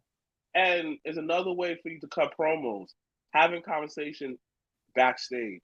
You don't always have to be in the front street. Yo, I'm going to do this. No. Get people to get familiar with them backstage. And they've been doing that. That's the difference between Roman's bloodline and Solo's bloodline. Solo's bloodline is more savagery. Roman's bloodline was just ruling the entire company overall. Solo is not about just ruling the company. He just wants to destroy everything in sight. Exactly. Because like when you do the research on it, for you to become tribal chief, right? Everybody has to agree on it. This is why Solo is not the real tribal chief. Now it's going to become like a renegade group. It becomes like a what's that thing? It becomes a militia. It becomes very like, oh dang, because they respect order. We got Roman's tribal chief. He was so obsessed with everybody agreeing. Everybody said, "Yo, acknowledge me." It's because in their tribe they said for guy to be high chief, everybody has to agree. Everybody. Yes. So this is why he had to say, acknowledge me. Yep. And guess what? Cut y'all off, but I love Hangman out of base so much. No, this is looking good. He was going to do the buckshot, but we want tables, and he just, fuck you, no tables. You know how I feel about tables, but y'all go ahead. I ain't gonna lie, Jay White selling when Hangman was going to do the buckshot, very good playing possum there. He did. The knee drop was very good. Yeah, and back to the dragon screws. But it was, it was absolutely necessary for Cody to take this loss. Because he beat him 2 years ago at the go-home show before Mania 39. So Solo needed that win back. He needed that momentum going into the big event, which is SummerSlam. And now with Paul out of the picture, it's making him look like, I'm not going to say a true leader, but it's making him and everybody else there look like bloodthirsty savages. Like they want everything. They don't want titles. They want bodies. And Orton and KO and Cody were the first victims of the new bloodline to basically be destroyed and victimized by them overall. This was a perfect move. For everyone that thought, and I'm not saying for everyone in our predictions that went for Cody, Kevin Owens, Randy Orton, for everyone else that thought, oh, Team America, fuck yeah. Like, nah, that ain't gonna happen. Like, look, Team America can't win everything, my nigga. They can't win everything. Because if you have them win everything, then everyone's just gonna start fucking talking about, man, this country sucks. We winning them all. We should be losing something. Right. Shit crazy. Bro, these motherfuckers, I don't get, yo, Wolf. They are, you basically everyone that's in the bloodline was in Bullet Club. That was years ago. I don't give a shit. They're still doing their little Bullet Club antics and shit. The bloodline, they ain't fucking with the War Dogs. They ain't fucking with Gabe Kidd and them. No. I'm talking about OG shit. I'm not talking about War Dogs, my nigga. Tama Tonga is still, he's still the good guy, and Tonga Loa is still doing his shit. You know, again, like, they doing their own stuff. That's why, like, you can still see all the Bullet Club shit going on between those two when they team up. It's cool. It's cool. Wait. We got to see some of that in the match, in the main event. Wait. Question. So the Bullet Club, right?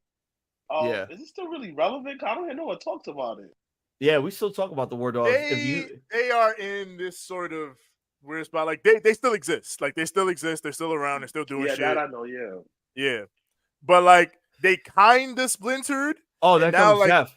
Yeah, here comes Jeff Jarrett. But yeah, Finley's group is kind of the main Bullet Club right now. Finley and Gabe Kidd and all of them. Yeah. So do they acknowledge Bullet Club Gold? No. Bullet Club Gold they don't acknowledge Bullet Club Gold. Is its own entity for AEW. Yeah. Just like how ABC doesn't, I don't think they really acknowledge Bullet Club Gold like that, even though they're still technically Bullet Club. Yeah, like, because that was the problem with ABC. ABC got brought into Bullet Club by Jay White. And then, it was a whole issue. But yeah, Bullet Club right now is basically just the group in New Japan. Like, Bullet Club Gold is just Bang Bang Gang. That's why they mainly call them Bang Bang Gang now, because they're a different thing. I don't call them that. I still call them BC Gold. That's still Bullet Club for life. TJ, Young Wolf, don't you fucking start. TJ prefers House of Torture. They're not in Bullet Club anymore. No, they still are. The thing is, you like to ignore the ring announcers there. They say Bullet Club, House of Torture. Even. When is the last time you seen fucking Finley and Evil even in the same room together? Bro, I'm telling you, this is what I was telling you 2.5 years. It's not his man's. Listen, this is what I was telling you 2.5 years ago. It's going to come down to the point where they're going to have their Japanese Bullet Club and their Gaijin Bullet Club, and we got it. Most of the Gaijins are War Dogs, except for Ishimori Taiji. I don't know where he stands at this point. He's in Bullet Club. He's in Bullet Club. No, he is, but which one? Is he House of Torture? Is he War Dogs? Is he ABC? Or is he Bang Bang Gang? He's War Dogs. No, he's never with them. Just like Tensa, he's never with them. Chase Owens, never with them. But who do they say that they represent when they come out with it? They say that they represent them. I think they represent Bullet Club OGs, just like Bad Luck Fale, OGs. But they would be the only Bullet Club OGs then, because even Fale don't rep it no more. Gato. We need to have a talk. I swear to God. I swear to God, I was at Forbidden Door yelling at him, Gato! Listen to me, Gato! Tanahashi, we need to have a talk. President Tanahashi, we need to speak. Mr. President, we need to speak. We got Black here. We can ramble on for a bit before we bring it home. I haven't seen Black in a minute. I miss you, bro. Fuck. I haven't seen you doing your stuff in Battle Club Pro. Fucking ref. Are you a corrupt ref? Okay. At Battle Club, 100%. 100%.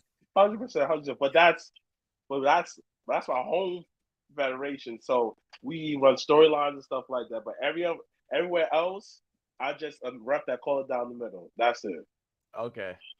Like I just wanted to make sure because I've been looking at clips and I've been watching some stuff on YouTube and I'm like, yo, what are you doing? You've been wilding. But like this, do this ref stuff. I met wrestlers. I experienced storylines. And one thing I learned about wrestling is niggas are a bunch of theater kids with muscles. Because, boy, just like how your brother likes to wall out on the podcast from time to time, you're walling out on your ref duties. It's like that is what it is, though. Like wrestlers are just big athletic theater kids for the most part. Like that's what it is. You acting out. They say soap opera is drama or anime, or however you want to refer to it. But that's what it is. Facts. Like I enjoy it. This shit is fun as hell. But boy, this shit is carny. Oh my God. I'm super carny. Boy. It is like absolutely carny. Like people will fight you over wrestling spots. They go so hard for the character. They think it's like, I'm like, this shit's not that serious. Because outside this wrestling shit, like, yo, but you know what? I'll let you have it, dog. Because you need this more than me. So you got it. Oh man. Want to give some final thoughts on Collision? We don't really get to do this a lot, and we just bring it home after this once the show is over. Let's just give our final thoughts on Collision real quick. Yeah, getting to watch. Oh, I'll say real quick. Just getting to watch through that again because, again, like I was saying, I was watching the main event, but the Bloodline match was on during it, so my attention was kind of split between two things. But getting to watch through that fully, yeah, that was really fucking good. Jay White and Hangman always have superb chemistry. Always happy to see them wrestle. And again, this path Hangman is on right now got me locked in. I'm so excited for him and Danielson in the final. And for, like I said before, you legitimately don't have a bad choice for a winner because Danielson Swerve in Wembley is big money. And obviously Hangman Swerve 4 in Wembley is huge money. So you can't go wrong with either choice. So I feel like that's a good problem to have. Yeah, because you actually are going in with a storyline when it comes to AEW. So that alone could sell Wembley.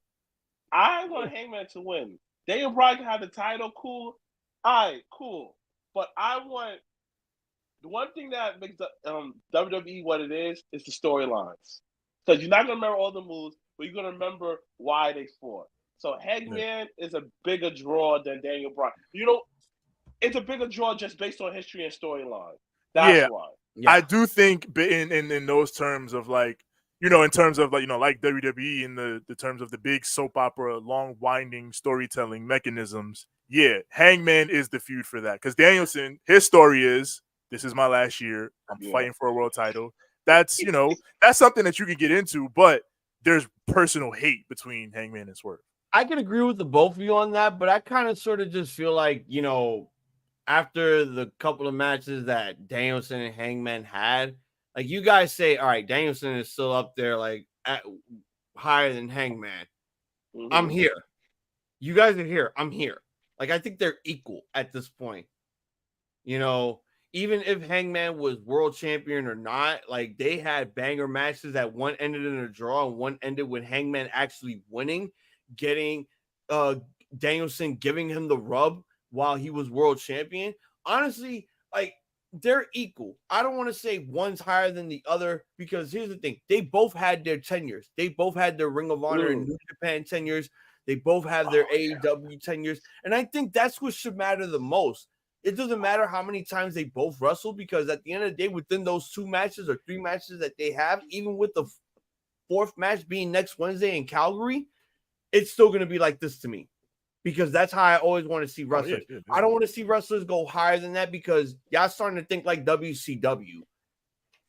Oh, well, you know my Steve's with Danielson. He's the GOAT. No, you know why I play Danielson. Because he's your favorite wrestler of all time. That's understandable. You always have to put him up on that pedestal as a hierarchy because of all of his tenure, all of his history that he's put within the business for 20 plus years. I get that. But when I see someone like Hangman, who is most likely the face of AEW, who is the young talent that they've been trying to push since the start of this company, they're equal.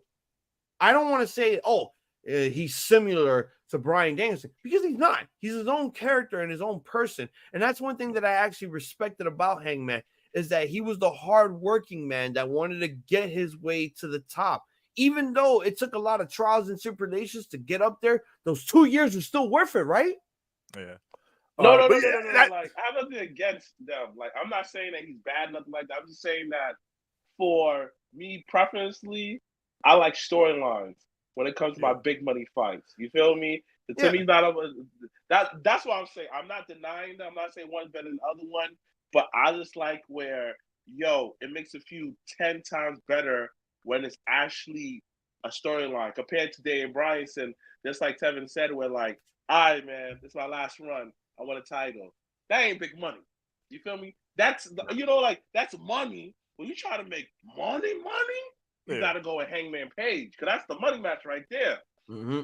Like I think the Danielson thing is money in the terms of like a last dance kind of thing. Like, this is the GOAT, his last big run. But yeah, like I said, the Hangman Swerve thing, that's personal. Like that's honestly, here's my thing. Now I know I might sound hypothetical. Like I got the Alex Jones aluminum foil hat on. That's fine. Here's my thing here. I gotta look at this Wednesday's card. and see what the card is looking like, because I can tell you right now, I wouldn't be surprised if we main evented the show with Danielson and Hangman starting at the second hour, ending at the second hour with another 60-minute time limit match. Ooh. I wouldn't be surprised if that draw. was the case. But then again, we have a women's Owen Hart finals that we have to focus on as well. This is not about the men. This is about the women as well. Who's in the women's final now? Willow and Mariah May. Willow. You got Willow? We're going for Mariah here. We're going for Mariah. Because I see what the Mariah May match, and I know Toni might go with that. That's the sucky part about it. But Willow, there's also a story there right there too. Dang, I lost this title. Now I'm going for the big one. I'm gonna defend it. Just to have a double champion, that's like you feel me? But both, you can't go wrong because both is big money though. Like you said, both is big money. So can't go wrong. But for my personal, Willow. Yeah. Hear me out on this. Hear me out. Mm-hmm. So you said Willow wins. So Willow becomes the first ever two-peater to win the Women's Owen Hart Foundation Cup. She goes to Forbidden Door coming up at close to the end of August. But we still have the angle with Chris Statlander. Now let's say, I'm gonna pull a WWE here. Let's say that we run it back one more time, and there's some stipulations at stake. Let's say, for example, if Willow loses her match against Chris, which I'm just gonna go with there, she loses her number one contendership, giving Chris that spot going into Wembley. But then we have Willow fighting back to get into that match that she rightfully won, and we make it a triple threat between her, Toni, and Willow. And the focus is going to be Chris and Willow. Isn't that the WrestleMania 39 build? That is WWE. I'm just trying to see what makes sense. I'm saying that's why I said hypothetical. That's why I said hypothetical. I didn't want to make it all right, this is just what I'm fucking thinking of right now, because that's some Vince Russo shit. I mean, if you want to get twisty and turny with it, then yeah, you can do that. But I don't know. Me, I like straightforward. It's only just to get the women that have the big feud going on in the match, because after whoever faces Toni, like, what's next? Because Britt Baker's going to be going after Mercedes. Yeah. You think Saraya's going to be fucking facing Toni Storm at All In? No, Saraya's not facing Toni. She'll be something else. Right. With her brother. You're right. I wouldn't be surprised if we run it back with Serena Deeb. It's just one of those things that you got to think about. That's like, it's okay to sacrifice a number one contendership reign to another person just so we could add them into the storyline for the Women's World Championship, because it would just make the obvious choice. It's big money. It won't overshadow Toni that much because it gives Toni two bodies to work with. But the story is Willow, Chris. Who out of those two women could walk away from Wembley the Women's World Champion? Exactly. No, he's right. Like there's so many different ways to go with the storyline. So dang, so I'm actually looking forward to. Oh man, I'm actually looking forward to my this week. Is it? I think AEW has like a big underlying overarching story right now of a lot of their newer talent, like the Ospreys, the Okadas, the Mercedes, and how the older guard is sort of dealing with that. Like MJF cut the promo tonight on Collision talking about all those new guys coming in and essentially pretty much saying, I'm not going to let you fuckers take my spot. And Britt sort of had the same sort of energy toward Mercedes. And a lot of the AEW OGs, like you can even see it in Marco Stunt coming back to face off with Jack Perry. Like, yeah, remember me? I'm the ghost of your past, you son of a bitch. Like, there's a lot of underlying OG AEW because the company's 5 years old now. OG AEW dealing with the new AEW, and I like how that's sort of unfolding. Dang. That's a good-ass observation. Yeah. I like that. Dang, I didn't even notice that shit. There's one thing that AEW always had an issue with that we finally realized that they finally fixed it up was their women's division. And I have been enjoying the women's division here. You know, even when Mercedes here, even though I got my shit to say about her, whatever, whatnot, I have been enjoying her run in this women's division. I'm not going to say she is totally responsible for shaping up this women's division, but I feel like the women in general here basically decided to take that big step and utilize what they have. Because let me tell you right now, good point. AEW is not the other company back then when women only had 90-second matches. They give these women this time, but sometimes it's always like they don't give a lot of women some of this TV time before, and people were bitching about how, oh, they're not using the women. I really enjoyed some of the women's matches that we had here. I enjoyed Timeless Toni Storm versus Trish Adora. That was super fun. I enjoyed Riho versus Lady Frost, especially for the amount of time that they gave them, because guess what? This is a big step that AEW needed, because for the past 3.5 years, this is what everybody was bitching about. Oh, women's division. Congratulations. You finally got what you wanted. You can shut the hell up about it. It's like I said on the Forbidden Door review. We made it, y'all. You can say it now. The AEW women's division is good. We made it. It's good. We made it. It's good. Yes. And it wasn't even just Forbidden Door. It's just the pay-per-views that we had this year. I see, like, the last two 2023 pay-per-views going into now, this is when they finally stepped it the fuck up. And now with Britt Baker coming back and she's seeing how the women's division is now being utilized.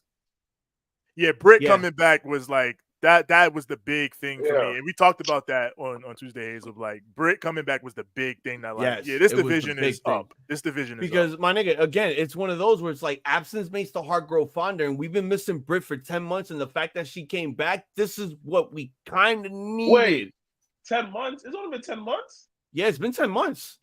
That's what I found out. It's been 10 months. I thought that was 2 years. Like, it felt longer. No, that's Jamie Hayter. Oh, by the way, Hayter's Black, the one that's been gone for like 2 years. Black, happy belated birthday, bro, from me and Six. Yeah, happy belated birthday. Yeah, Six in the chat. Happy belated. Yes, thank you. Yo, my guy Six, man. Like, the one episode I'm on, you ain't here. Like I feel like he avoids me. I come on. No. Six is taking care of himself, trying to get on the right path and everything, just like how we all were and everything else. So. Like, you go to church again? You go to church? No, not that. He's just trying to get back on the grind, you know? Trying to get back on that grind, hustle, and do whatever you got to do to fucking work and shit. So, you still at the same spot, right? Yeah. Nah. You do. Oh no, he's at somewhere else. Yeah. You left the smoke shop shit. But yeah, the one time that you were, he'll be back soon though. Next time we got to get you back in here with all four of us here, and we gonna make it happen. Possibly for the next title defense will be Slammiversary. I'll you're a busy man. Whenever we get you on a free time like this, Black, if you're available the next 2 weeks, I can't do Raw this week because we got to review Money in the Bank. If I could get you on for the next Raw coming up, would you be able to make it? Hit me up like that Friday, and I'll let you know. I got you. Yeah, he could always use people that actually watch Raw. Yeah. Because actually, like, how to actually really do watch Raw. Like, that's my shit. Like, that's my shit. Like, listen, how you guys feel about? I'm hearing that they're getting rid of the PG era and the Netflix era. So, do you think John Cena will be a heel? Well, he's retiring. He's retiring at the end of the year. They would do that. You know all what? These years we were asking for it, and then they turn him when he retires. That'd be so crazy. Wait. So, like, he retired at the end of the year? Yeah, he said at the end of the year. He said that Money. He's retired. It's not even that. He said it in certain interviews. He said it at Chris Van Vliet. He said by the end of the year he wants to retire, and just like last year, John Cena makes another appearance. I thought for this one, he was going to talk about how WrestleMania should be in Toronto. Just like how he said WrestleMania should be in London. Just show WrestleMania every year. So, wait. But he could be trolling. He could just be tiring this version of John Cena and bringing back the Thugonomics. I don't listen. This is me just thinking way too deep because I'm high as shit. All right, I'm thinking way too deep into this shit. Maybe I am. No, right? we need this kind of conversation from time to time. Because holy fuck, no, real talk. Am I really thinking way too deep in this? Because think about it. Think about it. John Cena has nothing to lose at this point. Nope. He's at the top, like he's goated. What I mean by that is, regardless of what he do, his t-shirt's gonna sell. Okay, but here's the question. Here's the question. If he does, since you want to think that way, if he does turn heel hypothetically, who would be the babyface, the ultimate young guy babyface that would face John Cena and would have him pass the mantle onto that guy going forward once he's Cody done? Rhodes. Cody Rhodes.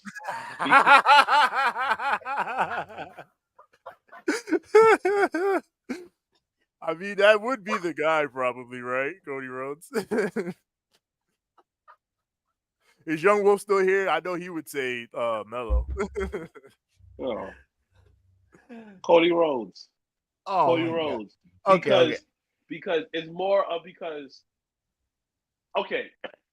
This is why I call old school WWE booking when it comes to when it comes to Vince, right? Okay, hear me out. Cody, right? When he first came back, people were like, "Oh, it made no sense that he lost to Roman Reigns. That was stupid." It made perfect sense because the audience was not feeling Cody like that. All he did was he beat Seth. He came back mad. He came back, won the Royal Rumble. You gonna beat Roman Reigns, my champion? Nah, you don't go through some shit because you need character. So what I'm gonna do is develop you. Now he got the tough guy badge from Brock. You know, the old school tough guy was who was Mick Foley. You went through him to get to the next level. Now Cody went through yo, you gotta beat the previous guy, and he did. But now an old school guy gotta come back and definitely cement to you that this is your era. So he needs that last badge. So it's got to be him. And that's big money. 2 different eras. And now, who's the perfect heel for that? People are going to hate, John Cena.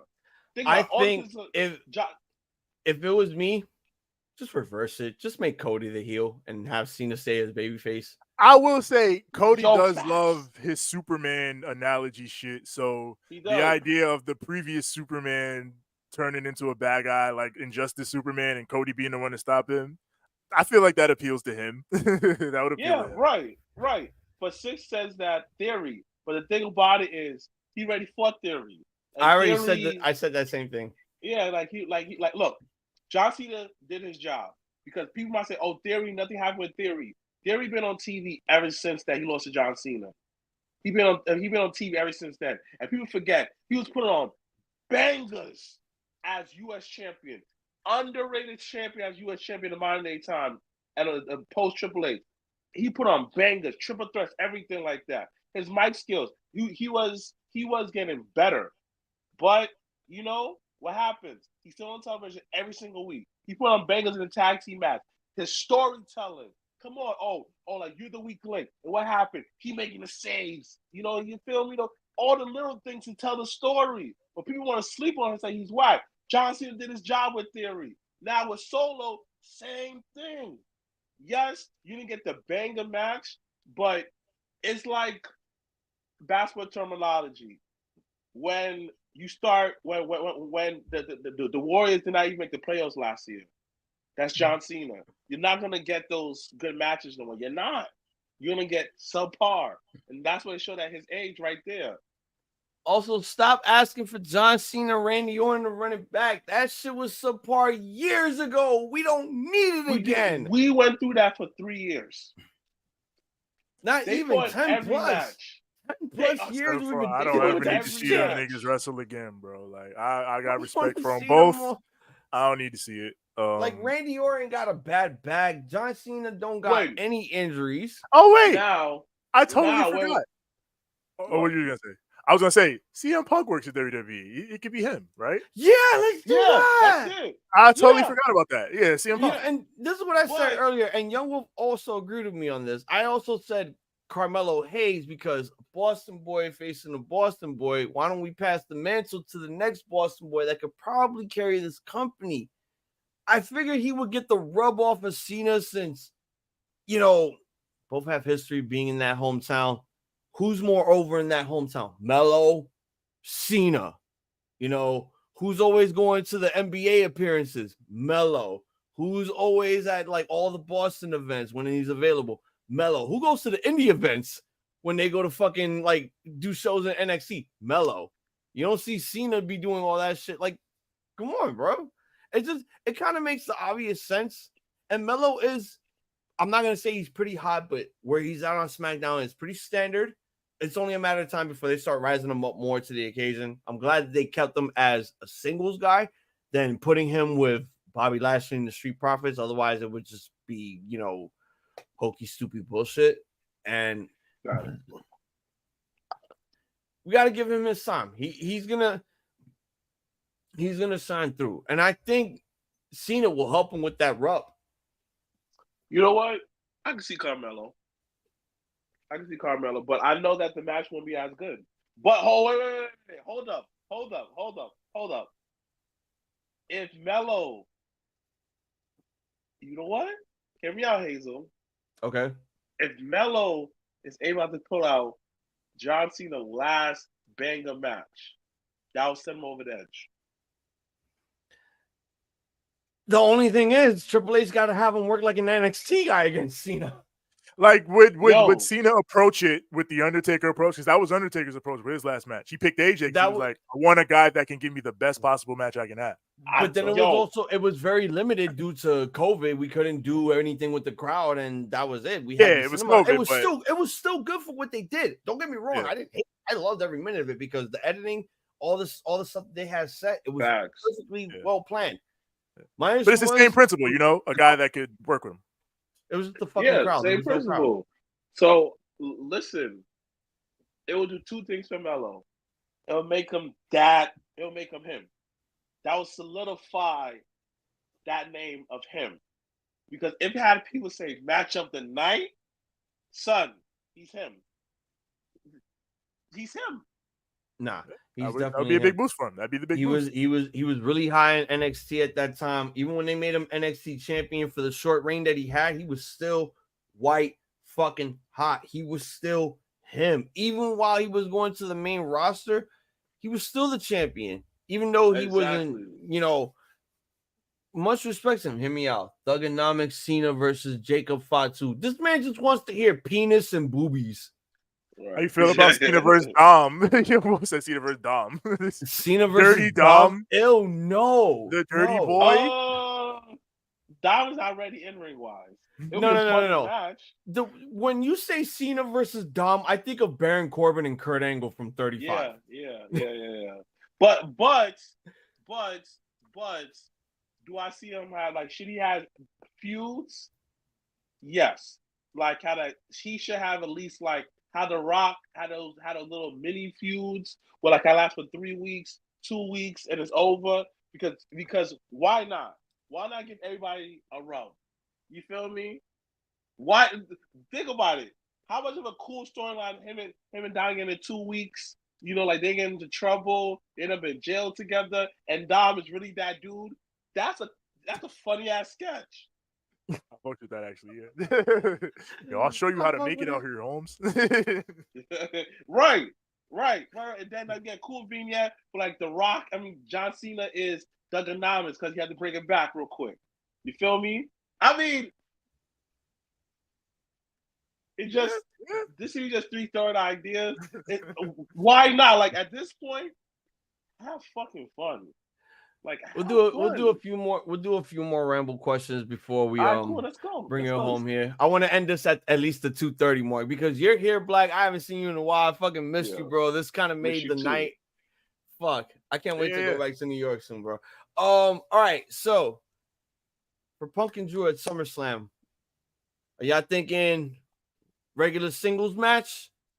Or y'all thinking we about to go stipulation on this? You think we about to get really serious with this? Because this is gotten as serious as it could be. Since the Rumble, since Mania, since,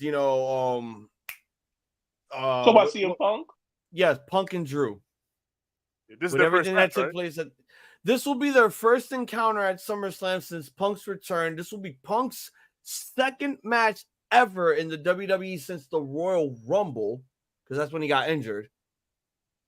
Oh yeah, I was gonna say he hasn't wrestled since then. No, of course not. Yeah, remember, I don't count house shows, so I don't really count the show that Six went to.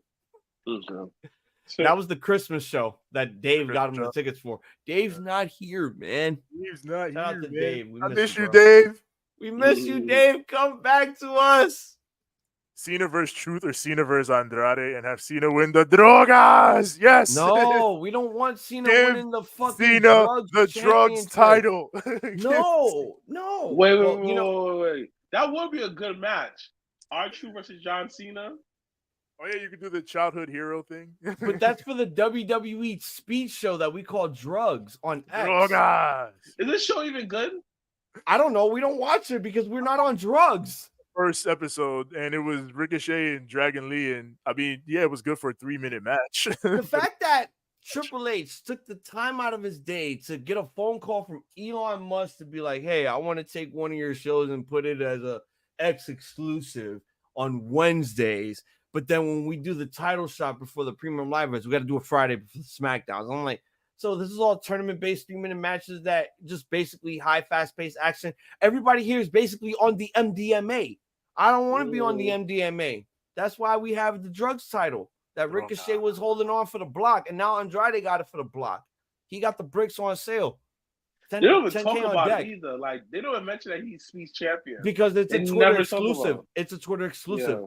It's non-canon. It's a non-canon show. That's what I had to find out. I'm just like, wow, what a good way to actually utilize your wrestlers by having them win a non-canon title in a non-canon show, because a man that created electronic cars and wants to put people on Mars told you that this could be a good idea for his platform. Bro came in with a kitchen sink on Twitter like, yeah, I run this bitch. I mean, listen, I know they gave him a couple of M's, and right now WWE is all about branding, so I don't see nothing wrong with it, because nobody can't say they don't have their own wrestling show on Twitter, exclusively for Twitter. You know what this that's is? where the business is going.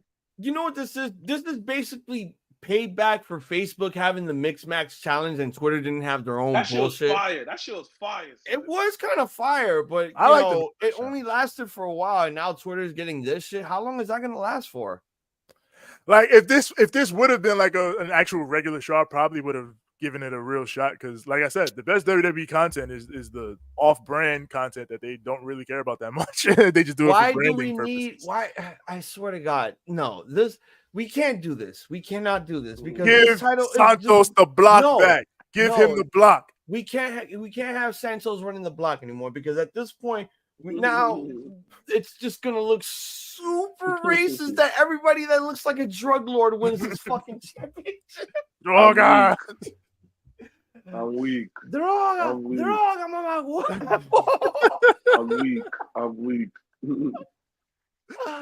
But yeah. Do we see a stipulation for Punk and Drew going in at SummerSlam?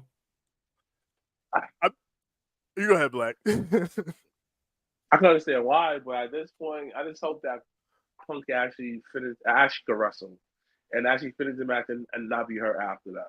At this point, like, I worry about the man's safety. Like, it was funny now, but I'm looking like, is this karma catching up to you? All the shit that you did? This is just the new and improved WWE, because Triple H is like, fuck that Vince shit. We're doing our shit. Well, I was gonna say, like, in terms of like Punk, yeah, he's coming off of an injury again, so you would, I guess, theoretically want to make sure he's coming back safe, he's coming back clean, and you can get this match off clean as possible. Like, for me, I guess I would say do a regular match first, see how Punk does, and if he's good to go. Then you build to the stip match down the line. I say that also because I want to count his AEW run as well. He's at that age where he is injury prone, so we can't put him in any crazy stipulations that will put his body or health at risk. You're right. So like, I think a normal singles blood feud wrestling match would mean a lot. But if you want to make it feel like a big fight feel, just do a no holds barred so that you could get the extreme shit out of the way. Yeah. I think Drew and Punk trust each other enough to protect each other within the match. They do a Yeah, that's what I'm saying. Yeah, you do a plunder match. yeah. And just be like, had they fight? Yeah, like, listen. Damn, I'm getting tired. I'm hungry. Shit. All right, next. I'm just gonna say this. I can see this being a street fight, something super basic, or a regular match, and they bleed. That's it. Yeah, I see that. Well, I feel like, well, this we'll bring it home with this one. I feel like, you know, overall when we do this match, this is, I'm not gonna say this is gonna overshadow what they do with Gunther versus Damian Priest, Cody Rhodes versus Solo Sikoa, but it's gonna be that big fight feel that everyone is paying a ticket to really see. Exactly. You're right. I think, and again, you know, Punk has this thing where he knows overall how to draw people into the building, how to draw people into the product, he does, how to get people back into the product that don't watch wrestling anymore. TJ. Yes.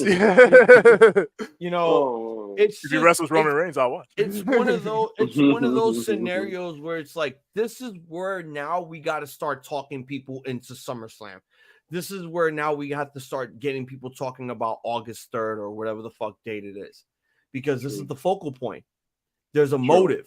There's been an ulterior motive between these two competitors. You know, we may have taken Seth Rollins out of the equation. We may have technically kind of fucked him over because now he can't challenge for the world title. But chillax, my nigga. He's gonna Damian Priest is gonna lose to Gunther, and we go all fucking praise him for having his world title reign for what he could do with it. I know a lot of people are gonna say, "Oh, he didn't have a good reign. He's a paper champion." Transitional. You can all just go suck a dick while you're jumping off a bridge. Okay, it could be an elephant's dick, and you all be smushed. Okay. Okay. Let the story play out how it plays out.